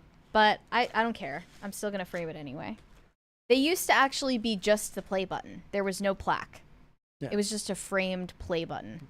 So I kind of wish I had the throwback version of it. But they sent a letter too, didn't they? Yes. Is it very heartfelt and personalized? Yes, it's very personal. They wrote it I'm themselves. sure it is. It's in ink. Do you remember your first subscriber? No. Your 100th? No. Or your 1000th subscriber? Yes, I remember that one. Do you? No. Okay, no, we don't. It was me. They say chances are you do. You were wrong. And we know that you'll definitely remember your 100,000th subscriber. You don't know. I have no idea who that is, but if it's you, shout out. Thank you. Your fans may have found you while searching YouTube, learned about you through a friend, or maybe you showed up as a recommended video. Let us know in the chat how you found us. Yes, actually. did you find us through watching Timcast? Did you find us through recommended videos on your channel? Did somebody come up on the street, like, with a phone very surreptitiously and, like, show it to you, like, hey, you got to see this content? Maybe your mortal enemy shared it with you because See? Brett told you to do that? That's what you should be doing. No matter how they came to your channel, your audience stayed and their numbers increased. Well, some of them stayed. Most of you. The good ones. And your numbers increased because you and the community you've built. We're proud to honor your impressive milestone of reaching 100,000 subscribers with the Silver Creator Award. Congratulations. We know that you have many more stories to share with your community, and we know your fans can't wait for you to amaze them even more with your commitment and creativity. So keep creating. Keep building. We can't wait to see what you'll do next. We need swelling music to be playing while you're reading this. And we're here to support you along the way. You know what? I would have felt supported. I would have felt more supported if you sent this to us when we actually hit 100,000 subscribers. It's literally almost a year exact. It's like within a month. It was like February of last year that we hit a... Yeah. But thanks, absentee father YouTube. When you reach your 1,000,000th subscriber, we may just write to you and ask, do you remember your 100,000th subscriber? Yours sincerely... I don't even know who the CEO of YouTube is now. I haven't kept track since Susan left. R.I.P. by the way. Yep. She's gone now. Well, that's. I mean, I'm gonna frame this in my house. You gonna frame it? You're Yeah. gonna put in a frame? There you go. But they don't provide one anymore, I guess. Yeah. It used to just be framed. You just have to go to like Amazon and look for YouTube plaque frames. Well, as the chat said, the golden play button is going to be here in no time. You're not even ready. Yeah. So is episode 800. We already have plans I can't believe, for yeah, that. we're very, very close to that already. What do you guys want us to do for episode 800? You'll have to let us know. Let us know. You are the reason we're here, after all. Okay, let's continue here. Is that unboxing satisfactory? It's. I thought it was good. I thought it was good. I think I love need that to type of rebox content. it. Yeah, you're gonna have to do that. This is like... Got it? I don't know. This is precarious. That's okay. Let me sit aside. We'll do it after the show. I'm not willing to slip on the ice outside and have it go flying. Yeah. Yeah. So, yeah, what happened yesterday is when I went to pick it up to pick it up, there was like a patch of ice on the ground, and of course my arm like flails to catch itself, and my bad arm just starts to twice as much pain. I'm Yeah. like, all this for the stupid play. But imagine I had like fallen and hit my head, and like that wouldn't that be just indicative of everything? It's like right before you get your hands on it, you're like, It's not a stupid play button. It's a very smart play button. It is a very and smart it was play worth button. it. Yep. Okay. Sorenko Production said that Tom Holland clip is attractive to women on birth control. Very true. That is the problem we're facing right now. Gordon Shumway. Oh no, I already read this one. Tacti Platty. Brett, will you watch Michelle Yeoh's ST movie? No. What is ST? Star Trek. Oh, she No, has. I will not. I will not watch it. You know what? I would be more willing to watch the Star Trek films than the shows. Yeah, I mean, it's lower commitment. That's what I'm talking about. Like, it's so much easier to watch a movie than a television show. Yeah. Like, I was like, I actually got excited when we were watching Carry On and it's getting over. I'm like, oh, we're almost done. Like, this isn't one of these shows where I got to put in 18 hours worth of crap to get everything done. The only show I get excited about that for is Reacher, and season 3 of that is coming out next month. Well, you got halfway through one episode of Scream Queens. I'm getting there. So okay. Everyone golf clap. Okay, so here's the thing. I got through I got through half an episode of Scream Queens and half an episode of Tim Allen's new sitcom Shifting Gears. So put them together, and I completed one episode of stuff yesterday. It's just a Frankensode where I didn't watch the whole thing of either. As far as the Tim Allen thing goes, look, I didn't watch Last Man Standing. I know it was very popular. Look, I don't like heavy-handed political messaging in shows and movies unless it's done really, really well, and no matter which direction it goes, whether it's left or right. And the jokes were just too, like, it was just not for me. I remember I liked Lady Ballers, but I liked Lady Ballers the movie when it got away from the dad humor, the meme humor at the beginning. And there's actually some decently funny bits in that film and a pretty heartfelt final scene between Jeremy Boring's the dad and the daughter. Like, that was cute. I thought that was great. But when they lean into the heavily politicized stuff, it's just not as funny. I kind of felt the same way about Mr. Burcham. Like, most of the time you have to see more than 2 episodes of these things to really know where it's going to go. You don't find your rhythm right away. So it's not really fair to like say it's not worth watching. And I wouldn't say that anyways. Like, when people are like, should I watch? I'm like, bro, I don't freaking know. Like, this could be your type of humor for all I know. It's just, it's not for me. Like, he's like, they're like within 10 minutes, they're like, there's jokes about Portland in the first 10 seconds. And then there's jokes about tariffs in China. And it's just too much for me. That's so corny. It's too much for me. But like, what happened to the Tim Allen that we once knew? Like, I mean, he can still be, he's still Toy Story Tim Allen, and I just go back and rewatch old episodes of Home Improvement. But again, if you guys liked Last Man Standing, maybe you'd really like it, but I didn't watch it, so I don't have a comparison to be made. But it just wasn't there, and it's not earnest. Him and Kat Denning had like very, like I was kind of hoping for, because they're playing like a father and daughter who have been at odds for years, and she comes back like she needs a place to live with him and her kids again, and I just didn't get the feeling. Again, this is a sitcom, so it just they didn't meld well. But it's the first episode, so maybe if you're more patient than me, you can check it out and check out episode 2, and you'll find something that you like. Zach Yandel said, "How about she play Blackheart from Ghost Rider?" Who? Who are you referring to? I don't know if they're talking about Cynthia Erivo. Maybe she could play Ghost Rider. That'd be good. Instead of Nicolas Cage. Maybe.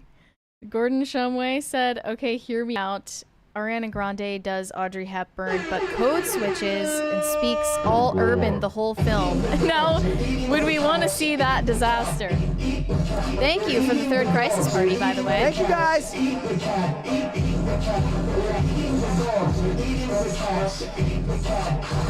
I would love to see that. Like, actually. code switching to Audrey Hepburn would be hilarious. No. Like, she plays Audrey No, that's what I'm Hepburn, saying. but she talks ghetto I love it. the whole time. Do it. And then nobody addresses it. They should do that. Like, it's just everybody only else, her. Everybody else has a transatlantic accent. Yes. Like, and nobody points it out. That would be freaking hilarious. That's up there with the idea of doing a Home Alone, like a Home Alone 3 with Macaulay Culkin, but you just never address the fact that he's in his 40s. Yeah. Everybody treats him like a kid, and he just, that'd be great. I love that.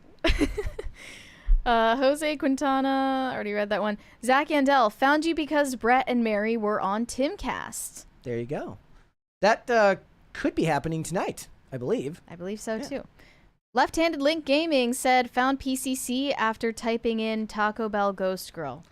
My better question would be like why you were looking for Taco Bell Ghost Girl in general, but, I'm not here to kink shame. I guess, whatever gets you here. High Voltage 75, Mr. Fluffykins should get it. He was the real star of the show before Mary took him away from us. Actually, that would be really funny to take a picture with like Mr. Fluffykins. He's holding it, yeah. It's so funny. The poll is literally 50-50 right now. Yeah, but it's 50-50 you, because remember it never split. It says 50-50 with you in the lead here, so it'll say like 50 and then I'll have 49. Remember, because it never actually equals out to 100%. Oh, you're right. I forgot how it does that. Mary's gonna win on a technicality. Greg Duvier said 8-hour show for 800 episodes. Oh. I'm just going to tell you right now we're not doing that. We are not doing that. What was the longest stream we've done? 6. It was 6? Oh my gosh, so. That's insane. Was it 5 or 6 hours? I think it was 6 hours. Yeah. It was 6. That's insane. Like, why? How did we even do that? We used to do episodes that were far longer, I feel. Just on a random day. Like, we would do episodes that were approaching 3 hours all the time. Yeah. Like, because we would just go long.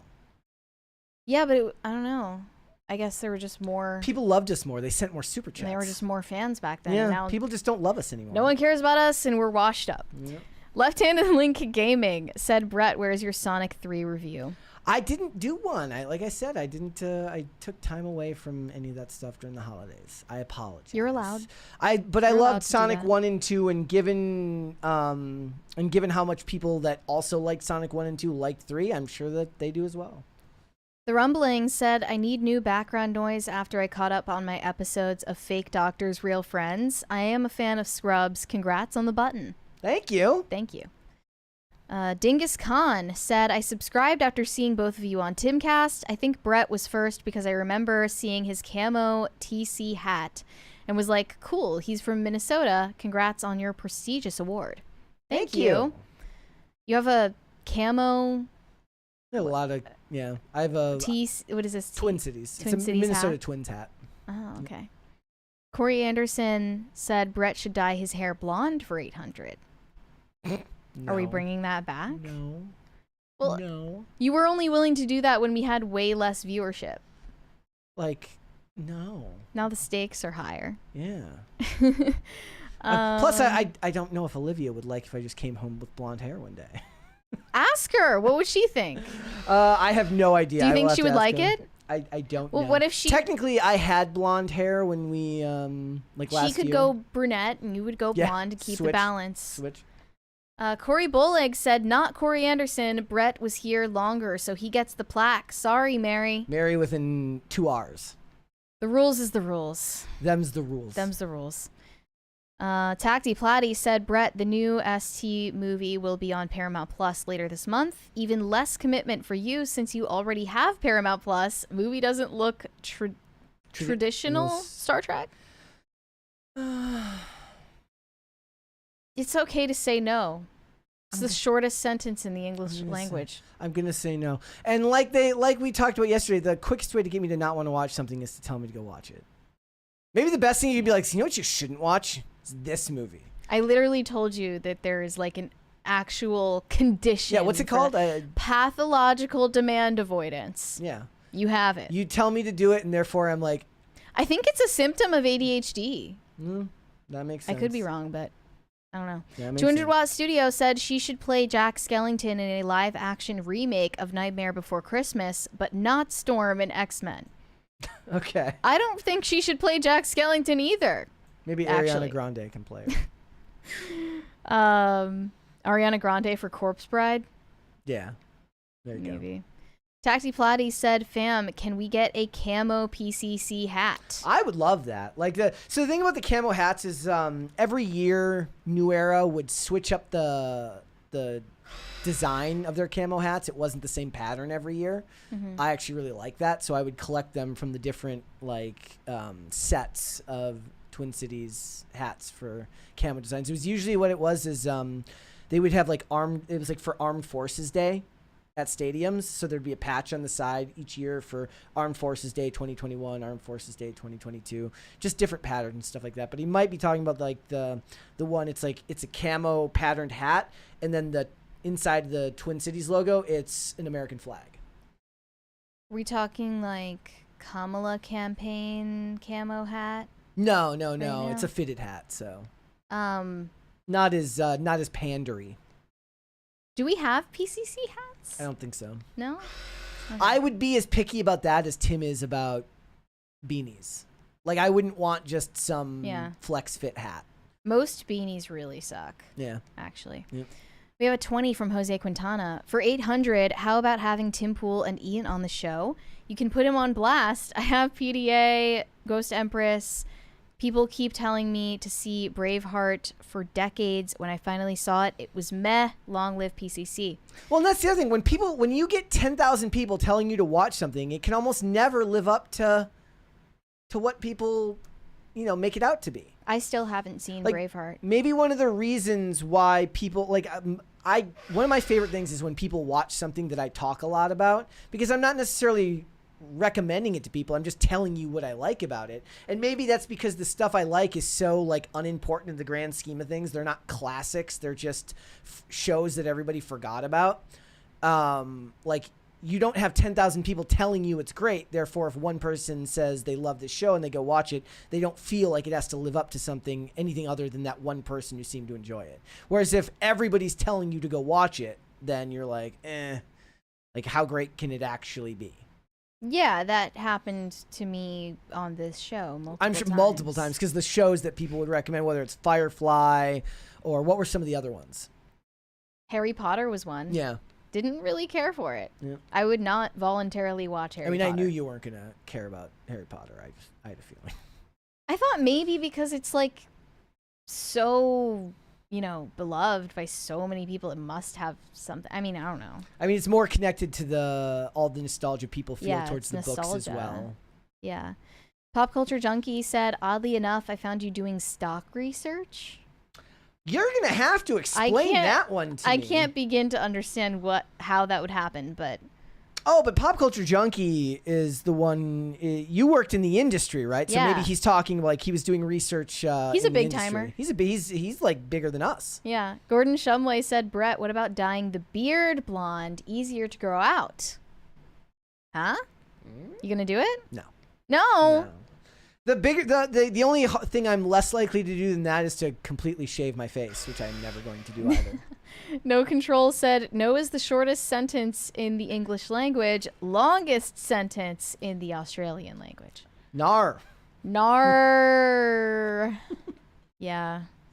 Value in You said, if the vote is a dead heat, could we submit movie trivia to break the tie? No, it's not going to be a dead heat because it will not come out it will never be 50-50.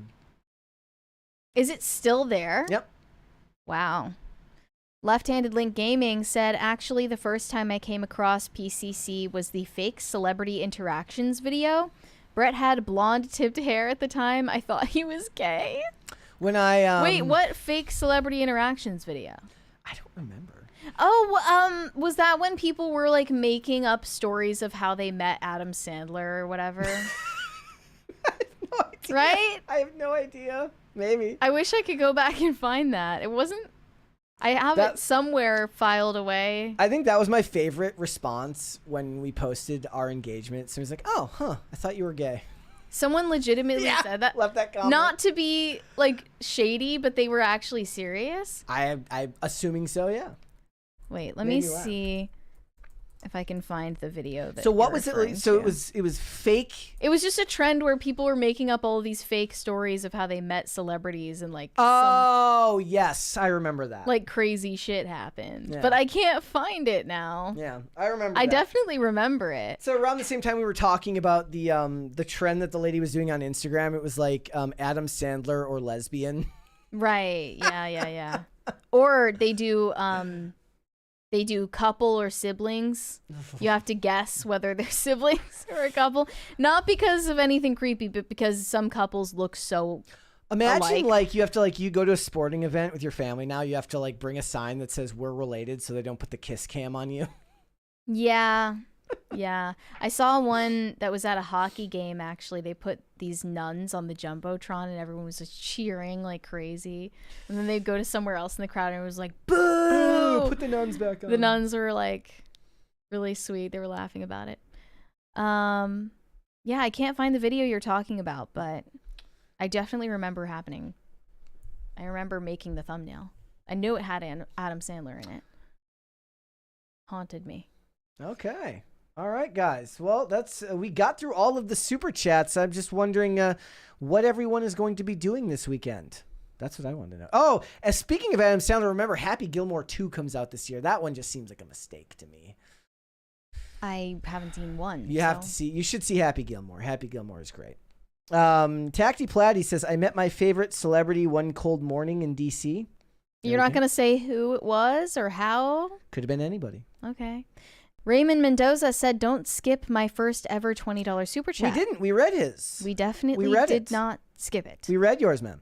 Left-Handed Link Gaming said one was about Ellen DeGeneres dragging a woman by her hijab, and another one was Martin Scorsese spitting on someone. I don't even remember that, so it's still funny. I mean, I was like, you know what? Fine. Like, I'll believe it. It happened. Better that way. We don't have weekend plans because we're going to be snowed in. I don't know about that. It's supposedly a snowstorm. Supposedly getting another inch of snow tonight. That's not too bad. I think Serge and I sent Serge a message in Slack, and he said that if you'd like to join on IRL tonight, then you can join because there was gonna be a full house. So me and Mary will show up and derail the whole conversation tonight. I mean, we're becoming ungovernable. They're gonna be like, so anyways, there was the have you seen what's going on with these DEI policies in Southern California? And Mary's gonna be like, have you seen what's going on with Cynthia Erivo's nails? I just don't care about DEI firemen, and even if I did, I would just be saying the same thing everyone else is saying. There shouldn't be DEI firemen. So it's like we're all just sitting here agreeing with each other. Yep. Jose Quintana said, I believe I first saw both of you on Timcast IRL. Also on your recommendation, Brett, Landman is awesome. Seems Taylor Sheridan owns Paramount Plus. That finale is this Sunday. Great. I don't see the It rest says of great the recommendation from PCC. Yeah, like when you go to the Paramount Plus app, he has his own scroll bar of the Taylor Sheridan collection of everything from, what is it? It's Tulsa King, it's Special Ops Lioness, He gets it's a Mayor of Kingstown. sweetheart deal with them, I'm sure. He's a very powerful producer now. He, by the way, if you never listened to his Joe Rogan interview is really, really good. Tacty Platty said it was Brett I met in DC. Yes, we did. Well, we did meet in DC. Yeah, You're his favorite celebrity. When they did the Timcast skate meetup in DC. Pop Culture Junkie said, you came up while searching Disney's problems, sold stock, made money before they sunk. I So just think people about are that. doing market research on Disney by watching our videos. I should. I didn't even mention Yellowstone, 1923, 1883, all those shows that Taylor Sheridan did. I was thinking about well, shouldn't I be investing in these companies and trying to make some financial moves based on all the stuff that we learned? Put a girl on. Thank you. Eating the cats, eat the cat, eat Eat the cat. They're eating the dogs. They're eating the cats. Eat the cat. Eat the cat. They're eating the dogs. They're eating the cats. Eat the cat. In the chat, Omega Red fan says Joe Rogan Tim Pool was very good, either 2018 or 2019. What's funny about that is like I still have that time period where I have like strong memories of like where I was when I watched certain things, and I think it was that one and the one he did with Facebook. I remember watching it while I was or listening to it while I was working. I was doing maintenance for an apartment complex, and I was like walking from one building to another listening to that. So Left-handed Link Gaming said, Mary, type in Twitter users trauma dump awful celebrity encounters. I did finally find it. Did you? I found the video. Is it funny? The thumbnail is Adam Sandler, and it says Twitter spills evil celebrity encounters. We're just actually fake news. Love it. We're like, yeah, Ellen DeGeneres dragged a woman by her hijab. That happened. Well, you know what it is? It's funnier too because like most people, if they don't like you, they don't watch the videos. They just look at your thumbnails anyways. Well, they just take it at face value pretty much. DC&C said Happy Gilmore is great, but Billy Madison over Happy Gilmore. I'm gonna lean towards Happy Gilmore if we're talking Adam Sandler movies, and maybe Little Nicky. Yeah. High Voltage 75 said, is Mary invited to your wedding, Brett? Yes, of course. I mean, I wouldn't really take it personally if you didn't. It's like, sorry, only immediate. It's your wedding. Allowed. It's your wedding. Like, I don't get why people get offended by that kind of stuff. Same here. Like, I've dedefinitely had friends who have gotten married where it's like, look, I don't even live in the state, and we haven't really hung out in quite a long time. Like, I've never. Have you ever like seen the memes? It's like, learn to be okay with not being included. Never bothered me. Never been a hard. Like, I'm like, wait. So you're telling me I don't have to get up and get ready and go out? Twist my arm. I guess I'll stay home.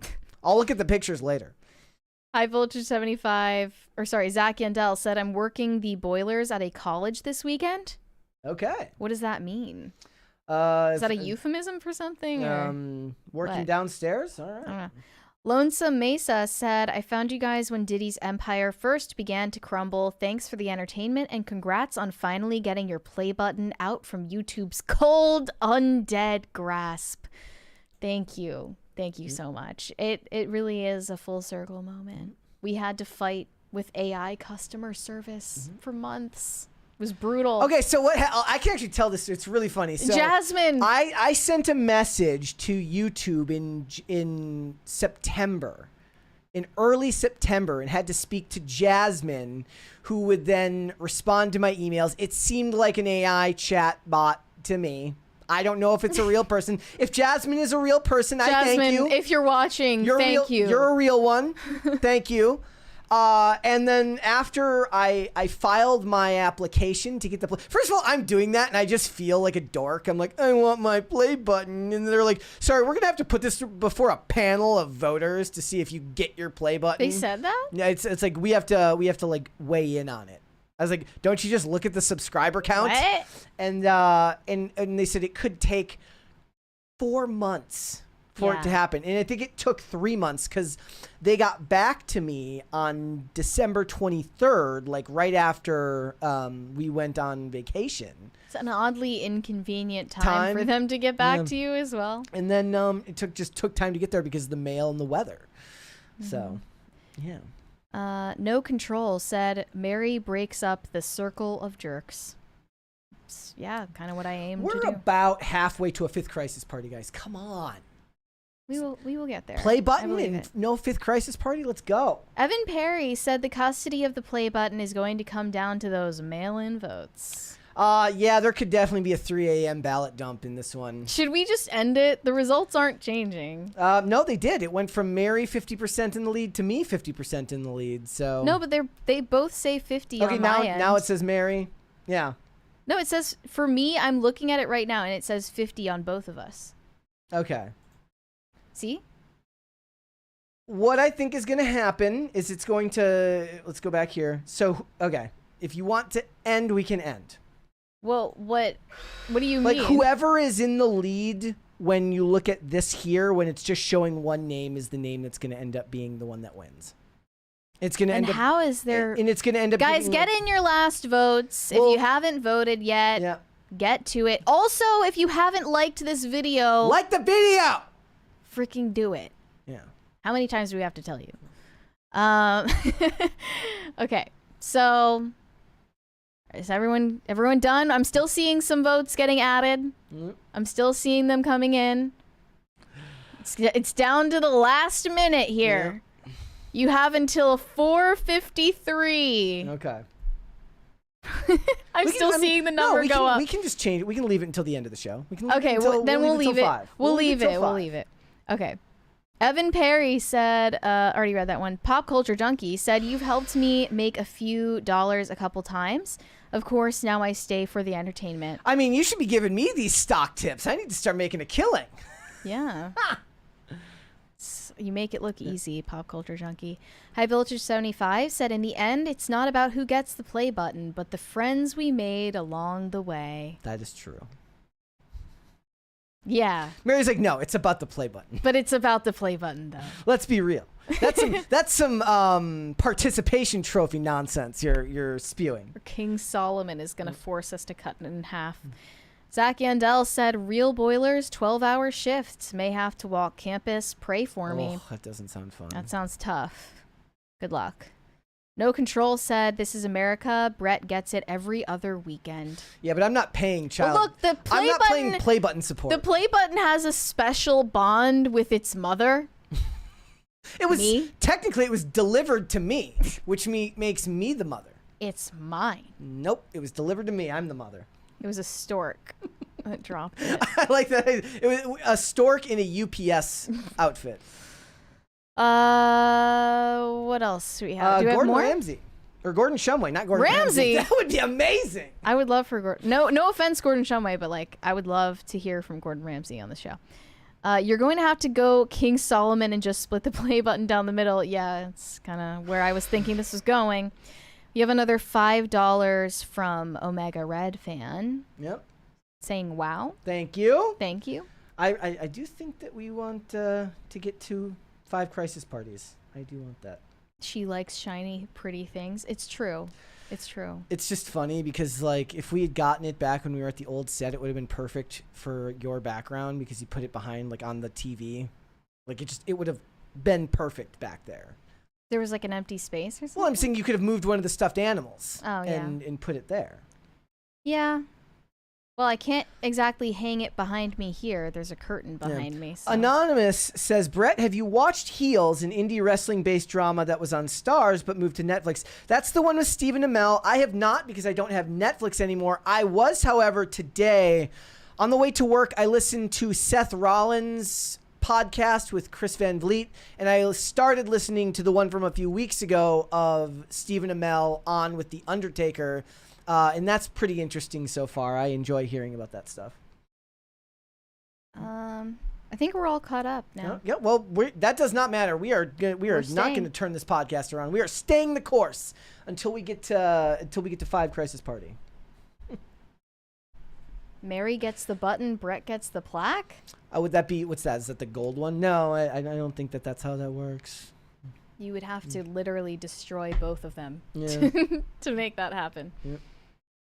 I mean, plans. We could do the thing that they do in Mean Girl, where you break it into a bunch of pieces. Mean Girls, like Lindsay Lohan takes the tiara and she like breaks it, throws it. Well, no, it'll be a PCC Horcrux like in Harry Potter, and we split it into 7 pieces and spread it out around the globe so that it can't be put back together, so it can't destroy our power. Perfect. Yeah. Red Snow said cut it diagonally like a sandwich.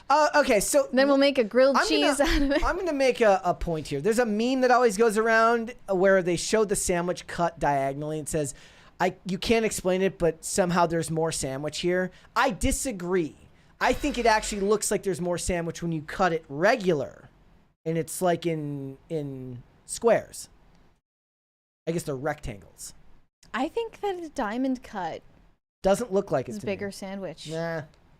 Yeah. But it's like, I don't know. Why cut it at all? And I have taken to making sandwiches before I like come to like making my lunch now. It's such a life hack. You're literally Hub's life. Yes. Normalize the norm. Yeah. I look, we could cut it diagonally, but I think it would make more sense to cut it right down the middle. All right. Well, I think it's time. You want to just end this? I think it's about time. End it? We might as well. All right, here we go. See what it says. Unless it's actually 50-50. That would be cool. Damn it. Brett won the play button. It doesn't show on here. Oh! Brett won. Over 1,000 people voted. 50 to 49. Here's it was the thing, 50-50. though. It's split down the middle. The joke's on y'all because this is all a prank. This is all a prank on you, on the viewers. We got two. We got two. We got 2 buttons. This should have been known to people because I actually posted a picture of it on Twitter like 2 hours ago. Next to Tom Cruise. Yeah. So we do get one each. The reason